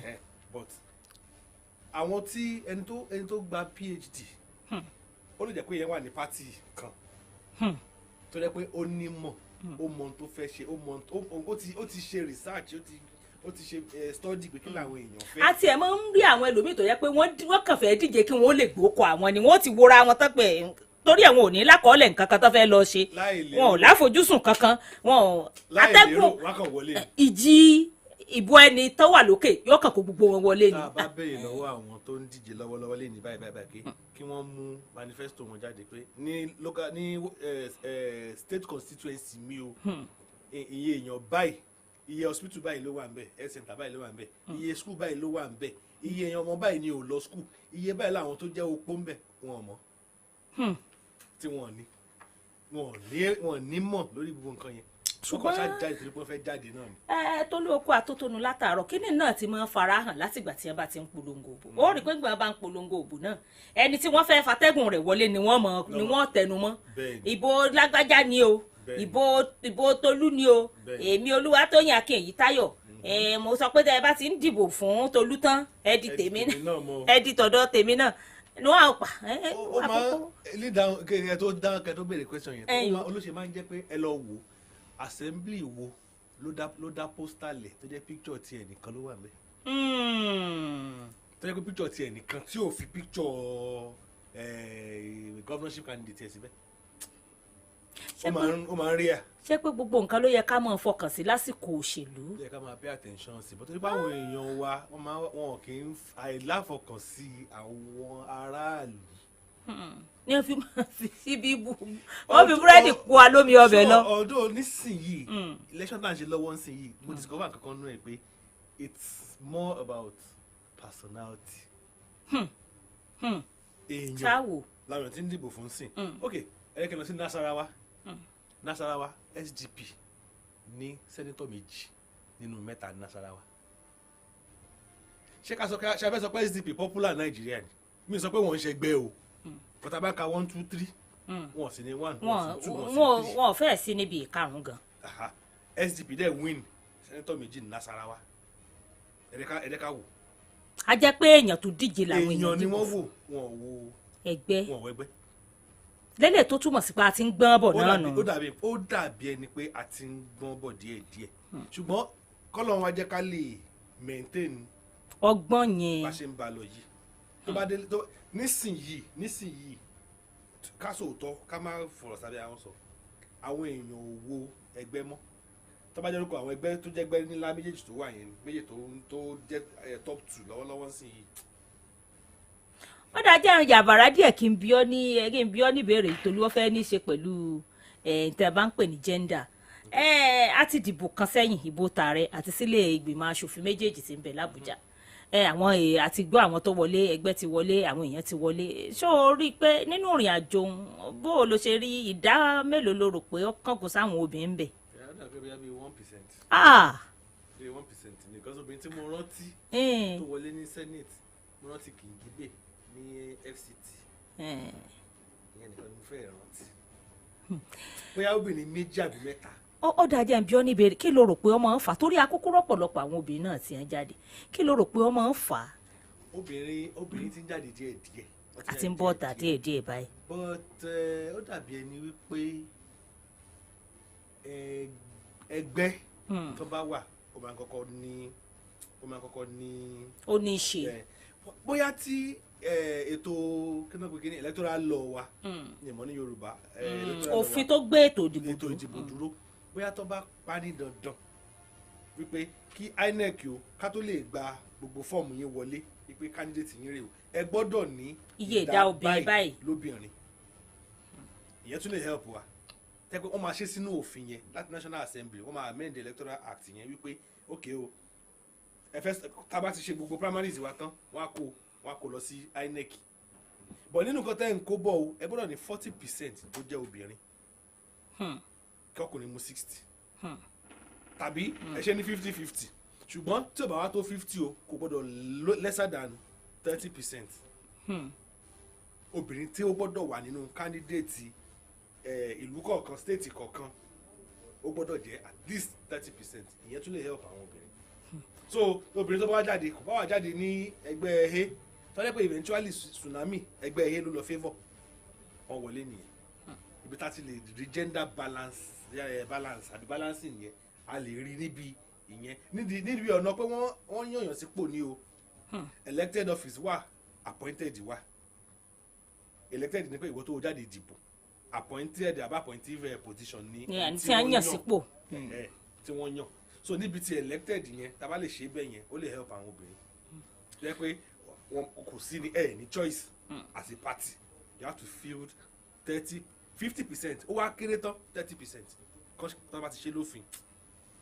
àti pé tolú nǹkan kan tún ṣẹlẹ̀ ní àárín ọ̀sẹ̀ nígbà tó kù díẹ̀ tí ètò ìdìbò wáyé lónìí a rí i pé kinní òun ṣẹlẹ̀ láti bí ọ̀sẹ̀ tó kọjá títí dé bí àwọnú ọ̀sẹ̀ yìí làwọn kan kóra wọn jọ àwọn ti dà kó lẹ́yìn èyí o àwọn ti bọ́ sẹ́yìn èyí o àwọn ti fi eléyìí làwọn tún ṣe ní ìsìn àwọn tí ń kóra wọn nù ó tún rẹ́nìkan tí ó bọ́ dénú wọn yìí pé ẹ mọ̀mọ́ dáhùn o èmi ò bá wọn ṣe o èmi ò bá wọn lọ kí ló dé tírú nǹkan báyìí tí mo ń ṣẹlẹ̀ ṣé nítorí Ọlọ́run la fi ń pààrọ̀ ẹgbẹ́ kì í báyìí àbí torí ń tá jẹ iná. tí ètò ìdìbò alákọ̀ọ́kọ́ bá ti wáyé answer question yẹn pín síbẹ̀ náà bíi méjì mẹ́ta. ṣáàwó bẹ́tẹ̀ẹ̀ta. tí ètò ìdìbò alákọ̀ọ́kọ́ bá ti wáyé ìyẹn National Assembly àti President tó bá ti kọ́ ṣe yẹn àwọn èèyàn wá jókòó àwọn èèyàn gbọ́n débẹ̀ náà ni o 2019 náà bẹ̀rẹ̀ sí ní tún gbọ́n débẹ̀ o tẹ́lẹ̀ oníkálùkù àtakù ni pé àtẹ̀ntí tí ò tiẹ̀ ní tí ò ní nǹkan kan tẹ́pẹ́ ìbò tó papọ̀ òní gbogbo ìbò tó ní National Assembly àti presidential bóyá 30 votes ní aṣàtakò but 2019 àwọn ìbẹ̀rẹ̀ sí ní gbọ́n wípé ẹ̀dẹ́ ká máa papọ̀ kájọ máa tá bá ti ṣe ìbò alákọ̀ọ́kọ́ tán káwò pátá ló ní strength jù nínú wa ìyẹn ṣẹlẹ̀ ní 2019 òun ló help ní 2019 lẹ́yọ̀ state for example nìyẹn so wọ́n ti rò pé okay l'assembly kankan ní National Assembly ní senate ní rep ní kankan ẹ̀já kó papọ̀ mọ́ ẹ̀ta bá rò pé yẹn wọ́n máa ń pè kíní ẹ̀ ní poaching ẹ̀jẹ̀ ń jágé ìgbà kí n jẹ́ lè gbà kí n fa ilé ìmọ̀ra so àwọn ẹ̀jẹ̀ ayọ̀ síra wọn ká mú síra wọn. so àwọn tẹ̀yìn rí tó sọ pé àwọn fẹ́ lọ join ẹnìkan yẹn àwọn tán lọ join yẹn náà àwọn náà lọ bá wọn o kì í ṣe pé àwọn yẹn náà kàn dédé rò pé torí ọlọ́run èdè la fẹ́ lọ bá àwọn tí wọ́n lọ bá yẹn náà àwọn náà ti bá wọn sọ̀rọ̀ lábẹ́ tọ́mọ́ ti ṣàjọsọ wọn tán tó ti dán mọ́rán làwọn tí wọ́n fẹ́ fà mọ́ra yẹn á ṣẹ̀wá jáde pé a decide pé ẹni báyìí là ń lọ bá. so láti lè wá papọ̀ láti lè wá gòkè o tẹ́ bá débẹ̀ kí lè máa fún wa ok ẹ jẹ́ ká jọ sọ á fún yín lẹ́sìn kan á fún yín ní kánsẹ́lọ̀ méjì má jọ sọ má jọ somehow wọ́n máa ń ṣe government of unity we fẹ́ sọ pé national unity but unity government wọ́n máa ń fọ́ọ̀mù lẹ́kọ̀ọ́ dáwọn láti ipasẹ̀ irú nǹkan bẹ́ẹ̀. nígbà tí àwọn olóṣèlú bá ti wá pín kélekèlé láàrin ara wọn báyìí kí ni tí aráàlú kí ni ó wà kan aráàlú ń bẹ torí pé bí wọ́n ti ń pín tí wọ́n ń jókòó ìnà ìbò aráàlú náà ni wọ́n sì nílò. point tó lóṣèlú ti ní ìdí. torí dákúnjẹ́ ń jẹ́ ń fẹ́lẹ́ ìkún torí a ti rí àpẹẹrẹ tó ṣẹlẹ̀ lójú wa yìí náà tí àwọn ọmọ wa jà pé ń fìyà jà àwọn olóṣèlú ni kò gbọ́n tá a wí ní tá a fẹ́ kò ṣe àwa tá a jó lóṣèlú àwa ni ṣé ẹni tí ìlú dìbò yàn ṣé nítorí àwọn olóṣèlú ni àbí torí aráàlú. ansa yẹn ni pé torí àyè ọ̀nà méjèèjì ni torí wọn sọ pé aṣọ òkú òkè ń jó òórùn ẹ̀ bẹ́ẹ̀ ẹ tó jókòó náà ẹ tó ń tòṣèlú náà iṣẹ́ ni fáwọn èèyàn kan iṣẹ́ lóṣèlú ni. àwọn kan professional politicians. kí ló ń jẹ́ bẹ́ẹ̀. iṣẹ́ táwọn yàn láàyò nìyẹn. tí wọ́n yàn bófin ò tiẹ̀ tẹ́wọ́ gbà àwọn ti yàn láàyò. òṣèlú ṣe é ṣe bí iṣẹ́ ni. oh sure yes. tẹ́gbẹ́ ń lè yóò mọ̀ ọ́n ṣe. àti ráwọn tó ń ṣe tẹ́gbẹ́ iṣẹ́ tó ń ṣe nìyẹn táwọn ní nǹkan mi tó ń ṣe. ó dáa náà ok kó wá ṣàlàyé fún wa báyìí nìsín. now after elections those who are elected especially the executive branch they will set up their government, appoint commissioners, appoint special assistants, appoint these boards and parastatals agencies. Wọ́n á dẹ̀ máa ṣèjọba kí làwọn olóṣèlú ó mọ̀ ṣe ń gbà yẹn. àwọn tẹ̀yàn sípò yẹn làwọn olóṣèlú á máa jẹ. Wọ́n máa jẹun. Okay, now a commissioner earns less than $500,000. Even the governor probably earns 600,000 or thereabout. So kí ló fẹ́ máa jẹ lára ẹni tó ń gba 300,000? inú owó yẹn náà ti máa take care wọn. kò kàn anybody kò kàn lóṣèlú. So that is why. So that is why they will now have to look for extras. Well, that's on the sideline. It's not on the sideline. It's on the mainstream. And they can put on the sideline because as in be one man nini. I know a governor. I will tell. Because insinuation. La máa pè wọ́n ní ká ní mo jókòó sórí chair yẹn sì yìí tí máa sọ pé lóòótọ́ ni máa sọ pé from experience èmi ò fẹ́ sọ wípé wọ́n ní àbí mo rò pé àbí a máa ń rí ọ̀ àgbọ́ pé. The chief detail of a former governor told me he said one day. What you're saying I understand what you're saying but I don't like working on one. This is not speculative. Now I think I need to share that experience. The chief detail of a governor told me that one day, probably people will come visiting. I know what you want to say. It is normal.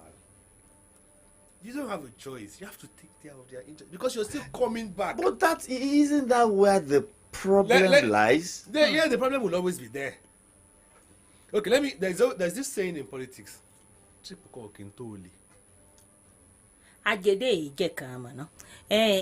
Torí So if you I'm sorry, but if you don't take care of them today, look, is it this taking care of that we are talking about?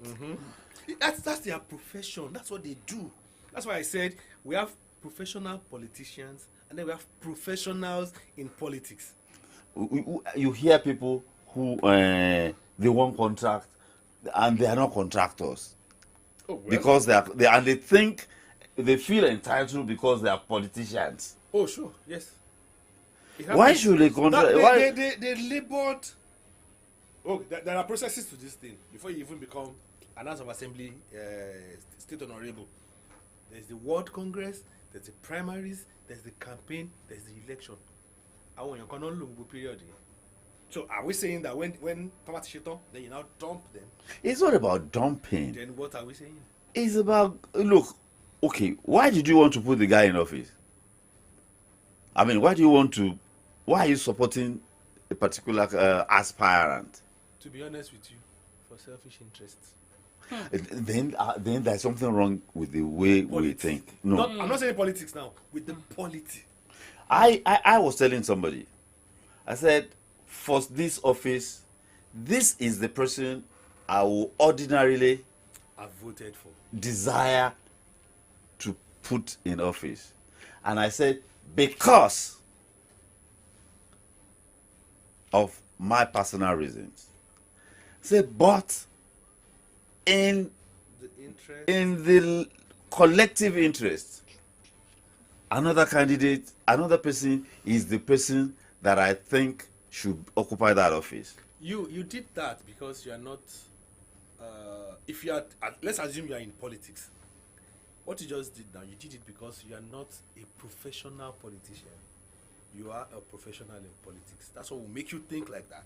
Why won't we think of the collective rather than me and myself? Professional politicians will think about what suits them, what pays them, what their party. They want their party in power. No problem with that. Okay, but even fine. it should be about the collective. Yeah, the collective for professional politicians. I'm sorry, but it's a fact. For professional politicians, interest matters first before any other thing. Personal interest, selfish interest. Myself. Me, myself, and I. so it's a funny calculation. So it takes somebody that has this in-depth knowledge of the intrigues involved in politics. ó náà ló lè jẹ́ ká máa gbọ́ àwọn oríṣiríṣi gbólóhùn la gbọ́ ní àsìkò polongo òbò tá à ń palẹ̀ mọ́ oríṣiríṣi gbólóhùn la gbọ́ ní ẹnu àwọn tí pé gẹ́gẹ́ bí oníròyìn afọ̀rọ̀wánilẹ́nuwò ẹni tó sọ̀rọ̀ níbì kan á wo fọ́nrán rẹ̀ ẹni tí ó ṣe á ka ìwé ìròyìn á ṣe gbogbo ẹ̀ báwọn ó fún àwa ní àǹfààní láti máa gbọ́ àwọn nǹkan kan inú lè máa mú ẹni tí ó tọ́fẹ̀gbẹ́ wọn lẹ̀ nínú ètò ìdìbò kan kọ́mọ ọpẹ́ nìkan lójú wọn fẹ̀gbẹ́ wọn lẹ̀ wọn ó sì fẹ̀gbẹ́ tiẹ̀ náà wọn lẹ̀ àwọn jàǹjú gbogbo ẹ̀ papọ̀ àwọn ọba gbogbo ẹ̀ jẹ́ nǹkan tó ń pè lóṣèlú bẹ̀ nìyẹn òṣèlú bẹ̀ nìyẹn òṣèlú bẹ̀ nìyẹn because you do me I do you. Ọlọ́run ò bínú sí i. intrigues tó wà involved in politics nìyẹn. ó dà ọjọ́ wo láwàá dàgbà dé ìpele wípé káfẹ́ ni tọ́yẹ sípò tọ́yẹ èyí lẹ́yìn tẹ́yìn olóyìnbó ń pè ní putting the round pegs in the round hole. ìyẹn ó máa ṣe àṣìpẹ́ díẹ̀. ó pẹ́ díẹ̀. wọ́n máa sọ kí ní kan pé olóòótọ́ ìlú ní kàlú. ẹ tó bá ti wà principled tó ní máa dára tiẹ̀. tí wọn ò lè mọ̀ dàrísàdísà tí wọn ò ní mọ̀ sọ fún pé Tolú ìyàwó rẹ tí ń bẹ lọ́dọ̀ mi ó bímọ ó ti fi màálù ránṣẹ́. kó wá kí n má gbé fún kínní èmi mo bẹ fún lóyún. ẹ̀kín. ok a ti gbẹ́ lẹ́yìn tán. torí ẹni wọ́n fi sípò gan ìyàwó kan lónìí bóyá ìyàwó nọ́mbà 6 tí wọ́n ní tún bí. náà wọ́n tẹ̀lé ìkọ́tà máa sọ ni pé honorable ìyàwó yín bímọ o. ìyàwó yín ti bẹ lọ́dọ̀ mi bímọ. ìyàwó yín kò sí àwọn tó bẹ lọ́dọ̀ ìyàwó yín bímọ. lọ́mọ wa wò gèlègèlè pé èwo nù ìyàwó mi ló bímọ. and anything you're not more with, this person worked for me during the elections. ó ṣe wàhálà ó ṣiṣẹ́ ó deliver. ok ká wá pé ìyún ló máa ń jẹ́ kẹ́lòmíì ò ṣàyà gbangba pé ntọ́ bá gbà láàfún mo lè fẹ̀mí mi lélẹ̀ torí ntàjẹ̀ yìí náà ni o. iṣẹ́ táwọn yàn láàyò nìyẹn. ẹni tó ti wá bá bẹ̀jà sọ̀hún kọ́. 2006. Ayo. ajẹ́ sọ̀tọ̀ yẹn. Ọlọ́run jẹ́ kó kàn wá. àmín búburú ìbẹ̀rù ní kàn wá. kò ní kẹ́ni tó mọ̀. àmín. èèyàn kan ló sọ bẹ́ẹ̀ sísàlẹ̀ ìbí náà ti sọ. nígbà wàhálà kan fẹ́ bẹ̀rẹ̀ nígbà yẹn ìtẹ́ ń fa yìí wàhálà mà rí ọmọ mi ṣe fẹ́ gbó tọrọ Ọlọ́run níjó àdúrà tó ọmọ ọgbà ní Ọlọ́run níjó kàn Ọlọ́run níjó kàn mí kò ní káwọn tó ọmọ ṣùgbọ́n. tí wọ́n pẹ́ kò ní í ṣẹlẹ̀ ń èrò ni wọ́n dẹ̀ fà. wọ́n sì fà á débi tó lápẹ̀rẹ̀. so ngbà mo pè wọ́n náà pé àdúrà tí wọ́n máa gbà ní pé Ọlọ́run má jẹ́ kó kàn mí má jẹ́ tí wọ́n bá pè mí pé Ọlọ́run má jẹ́ ká ṣe kòńgẹ́ àbúrú. Politics. That particular incident, I call one of those who are close to the garrison command. And I said, this thing you want to do. They said, we are waiting It's not heavy on the scale. We will uproot him. Oh, sure, yes. And they did uproot him. That's why they say in politics, ma worry, you know. Kó o dira o. Ma worry. Wọ́n náà ti wú ẹ̀ o. Game, there are the game intrigues, permutation, the indices involved in politics. You can be sitting like this in front of, and intrigues don't you law behind you. You do not know. Tí wọ́n ti tọ́jú èèyàn mẹ́bọ. This current process. There are times even before the announced date, Pejoba Elamash election ti ṣe tán 3-4 months back. It is serious business. Politics is a serious business. It's not for the faint-hearted. You don't just come from the blues and say you want to become a politician. Let's look at. Okay, until Okoshe, don't know she architect. Ó ní tó jẹyó, ó ní tó gbọ́kànlé. Adé tẹ̀bọ̀ ń bẹ́. Àbí torí ẹ̀ la ṣe rí ọ̀pọ̀lọpọ̀ obìnrin nínú òṣèlú. Bàbá Ajíṣọpẹ́. Àwọn obìnrin ti ń gbìyànjú láti jáde. Obìnrin ti ń bọ̀ kọ̀kọ̀ tí pọ̀ tó ní. Yes. Then, okay, sorry, but for example now, let's assume there's going to be a meeting at 11 p.m. And a married woman. These are some of the hiccups. Talking, Jacob really fair. Too much involved. You have to go for meetings, you have to travel, and then you have a family, you have kids that you have to take care of. So the mixed, it's only the lion-hearted obìnrin don't jadi. But it will be more encouraging if more women can come out and get involved. It's an interesting game. Yes, we're going to commercial break. We'll be back shortly. Solution Science 3.9 FM. Whenever I tell people I'm a full-time master student and a content creator, they go, huh? How are you able to do both all at once? You be which? No be juju. Na MTN 5G. Ever since 5G came into my life, I've been on cloud 9. I get to take my classes online in real time and upload my videos before you say Jack Robinson. Even Babe isn't left out. Our long distance is waxing strong. Hello, babe. Can you hear me? Your video is frozen again. We don't do that here, because life is a breeze. Experience the wonders of MTN 5G. Hyper-fast internet connection with no buffering, zero lag, and quality data capabilities like never seen before. No pichuju, not MTN 5G. Now available on iPhone. MTN. What are we doing today?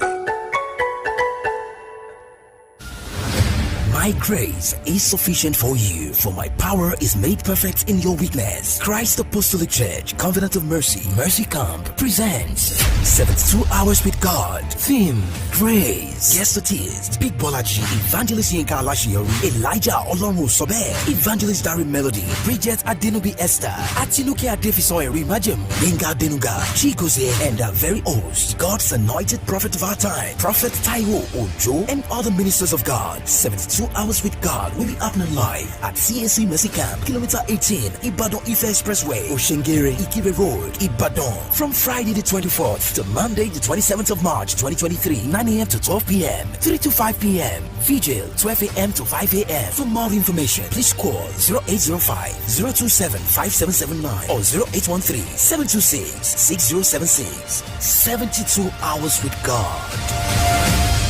Grace like never before.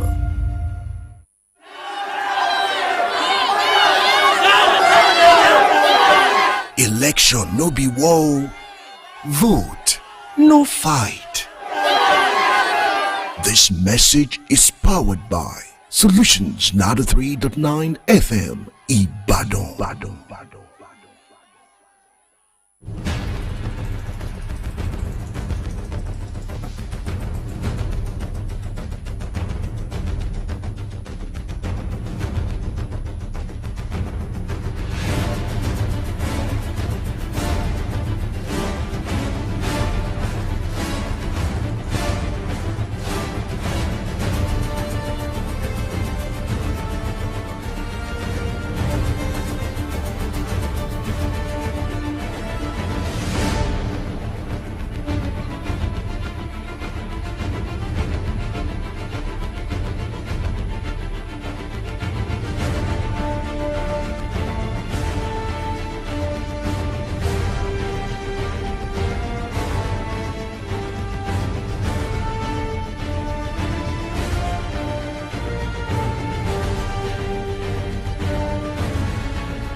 Thank you so much for staying with us. Solutions 93.9 FM is the station. And of course, we're covering the elections holding across the length and breadth of the Federal Republic of Nigeria.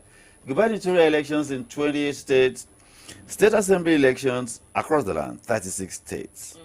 Yes, Solutions 93.9 FM is the station. Elections of voting has closed. This is 3:19. Voting closed at 2:30. But of course, INEC said that depending on the time polling opens, maybe there is delay. 9, 10, 11 polling is to be extended is at the discretion of the presiding And probably officer. we still have people online. Oh yes, oh yes, oh yes, oh yes. We just have a few more minutes. We'll do the home run in 10 minutes. Yeah. Náà lẹ gbọ́ lẹ́nu èkejì mi hùn lédè gẹ̀ẹ́sì ìbò ti parí báyìí ṣe mọ̀ pa aago 2:00 gan ni àjọ INEC ènìyàn pé kí ìbò parí ṣùgbọ́n pé bóyá ìgbà tí wọ́n bẹ̀rẹ̀ sí ní yóò kọ àwọn èèyàn wò kọ̀ papọ̀ àwọn olùdìbò tètè bóde Dàpọ̀ kú iṣẹ́ o Dàpọ̀ náà ló dé òun nígboro látàárọ̀ kúrin kú iṣẹ́ ìlú bóyá rí àwọn ibi tí àwọn èèyàn tí wọ́n ti yẹ ọkọ̀ wọn wò tí wọ́n sì wà lórí ìlà báyìí bóyá àwọn àjọ INEC lè pè kí ìbò kó sì mọ tẹ̀síwájú bẹ́ẹ̀ àwa ò lè sọ àwa kọ́ la nìyàn ṣùgbọ́n a máa mú ohun gbogbo wá sí ìdánidúró láàrin ìṣẹ́jú 9 sí báyìí aago 3 ń lọ kọjá ìṣẹ́jú 21 lọ́dọ̀ tiwa bí ọ̀bá rí bẹ́ẹ̀ lọ́dọ̀ yín ṣe ni kẹ́ẹ̀yà ẹ́díìtì ẹ̀ kẹ́ẹ̀jà lè kanna kó lè ṣe déédéé pọ̀ pẹ̀lú tọ̀dọ̀ tiwa Tolú ló ti wà nínú kulu láti ibi ọ̀nsúnmọ́ wákàtí kan lọ báyìí tá a ti jọ ń fi ọ̀rọ̀ jomi toro ọ̀rọ̀ pẹ̀lú rẹ̀ kó atótónu látàárọ̀ a kú iṣẹ́ ìlú ṣùgbọ́n ìlú yìí ó padà dá lákòótán mo fẹ́ béèrè ètò ìdìbò tòní bó o lo ṣe lè fi wé eléyìí tá a ti kọ́kọ́ ṣe eléyìí tún gbé pẹ́ẹ́lí díẹ̀ ṣọ́sẹ́ pẹ́rẹ́ díẹ̀ yàtọ̀ fún ìta àkọ́kọ́ dì. ìta àkọ́kọ́ dì yẹn ẹ̀yọ́ enthusiasm àwọn èèyàn high nígbà yẹn level of commitment àwọn èèyàn ó ṣe ju eléyìí lọ àwọn èèyàn fẹ́ dìbò wọ́n fẹ́ dìbò ìtàn dì nígbà yẹn.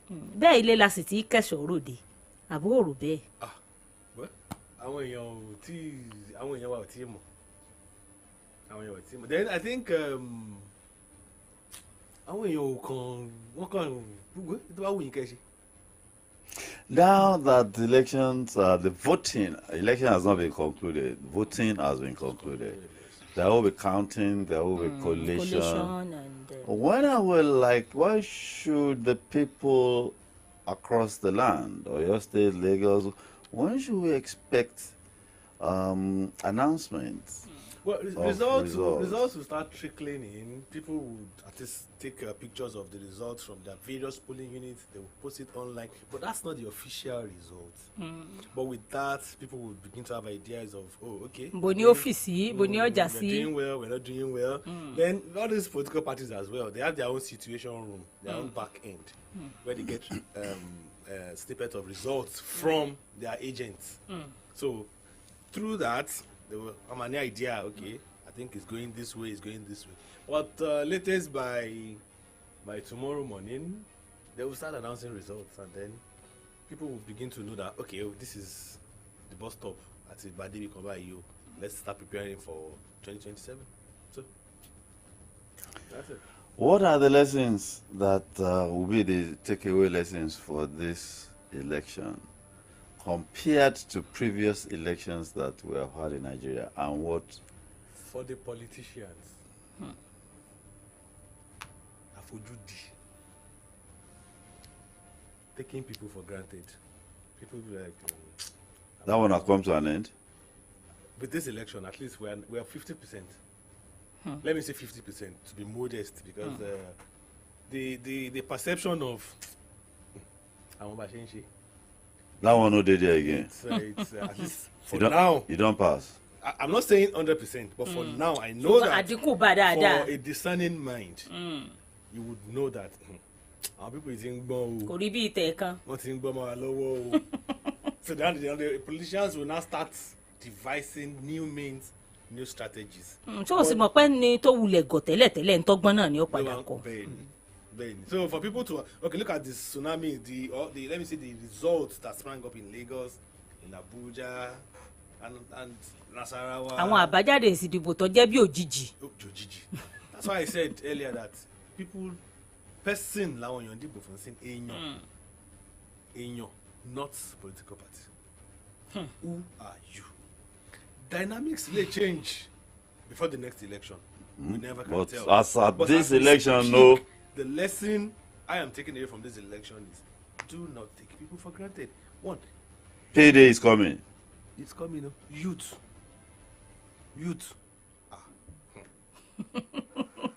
What's your baby? You to ṣe bẹ̀bẹ̀ ní bùtà ṣe. I noticed that amongst many politicians, youth, they were anchoring key positions. No, I'm not even talking about that. Coming out to vote. And to even influence. And even influence, and then they will even stay back and ensure that vote will count. At least, in the polling unit, let's know what's the result. You want to know. They stayed back till, at least for the last election, we don't know what will happen in this particular one, but the last election, they stayed. They waited and ensured that, no, I'm a vote, I feel more killing from what, at a satisfied conscience. We might not have our say. We might not have our way, but we will have our say, which is very important. So it's a lesson that politicians should hold on to. Don't take anybody for granted. Don't say I'm a deal. Ẹ má pè kí ni ó ṣe àti mọ tí ó lè dà. At least I know that a few places I said, okay, ẹ jẹ́ ká pacify àwọn ọmọ yìí, ẹ jẹ́ bá wọn sọ̀rọ̀, ẹ jẹ́ mú wọn mọ́lẹ̀ nǹkan. Okay, look at the result. 12. Let's be frank with ourselves. 12 states each. Number of votes varied, but 12 states each. Minus FCT. Nobody expected such a thing could happen. So for a discerning mind, for somebody who is preparing for the next election, Ogbomoso North, I checked the result and I realized that Labour Party had about 7,000 plus votes in Ogbomoso North. And I sat down, and then I realized that there is Lautech in Ogbomoso. We call them Ward 11. Ward 11. So there are officially 10 wards, but we call them Ward 11. Ward 11. So they didn't go the route of the usual. They went their own way. What she got to go to UCH, go to UI, go to Polytechnic Ibadan, IRT and the likes. This youth-dominated point, politicians need to start paying attention to them. They have the numbers. And they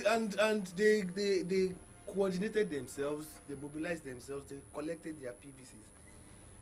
I'm sure most of them they have the numbers and they have the this influence. Particular election.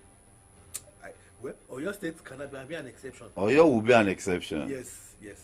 Oyo will be an exception. Oyo will be an exception because they have a special interest. They have interest. They might not be as massive as the previous. So paying attention to them is very important. People, then the youth. It is no longer business as usual. It is no longer business as usual. Thank you so much, Mr. Tolu Mustafa. It's been an engaging and insightful one on Election Day. Thank you for having me. The 18th of March, 2023. Well, by tomorrow morning, afternoon, we'll know. I'm a bucket, dear. Yeah, sure. We'll be here again tomorrow afternoon. Benny. tó ọ̀gbẹ́ni Tolú Mustapha ńlá ti ń fi ọ̀rọ̀ bá jomi toro ọ̀rọ̀ látàárọ̀ ìpínlẹ̀ Ọ̀yọ́ àti àwọn ìpínlẹ̀ kan jákèjádò ilẹ̀ Nàìjíríà a tún ti fi tàn tuntun àti lọ́lẹ̀ lónìí náà lẹ́gbọ̀n ẹ̀kọ́ tí kálukú kọ́ ń bẹ̀ ètò ìtọ́jẹ́ tàwọn olóṣèlú ìtọ́jẹ́ tàwọn olùdìbò ìtọ́jẹ́ tàráàlú náà ní kálukú ìtọ́jẹ́ tìjọba náà ní kálukú ńlá ti ń kọ́ látàárọ̀ ǹjẹ́ lóko lóòtú wa àgbà Fúnmi Aya Chima gíwá iléeṣẹ́ wa nù lórúwa tó yẹ àkè Akínyìntáyọ̀ ló kọ tèmi ẹ wo àìlọ náà o torí ìròyìn yàjóyàjó yóò tún mọ dé sí yín ní etí bó bá ti ń jáde lẹ́ẹ̀kan sí Olúwatóyìn Akínyìntáyọ̀ ló kọ tèmi bó ni Ayọ̀dèjì ó jẹ́ mọ́ káwọn yẹn kọ́dà Well, we say thank you for joining us, for listening and watching. God bless you all. God bless our union. Amen. God bless Oyo State. Amen. Bye for now.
Nàìjíríà orílẹ̀-èdè abími dìde ńlẹ̀ o kó wá gba ààrẹ.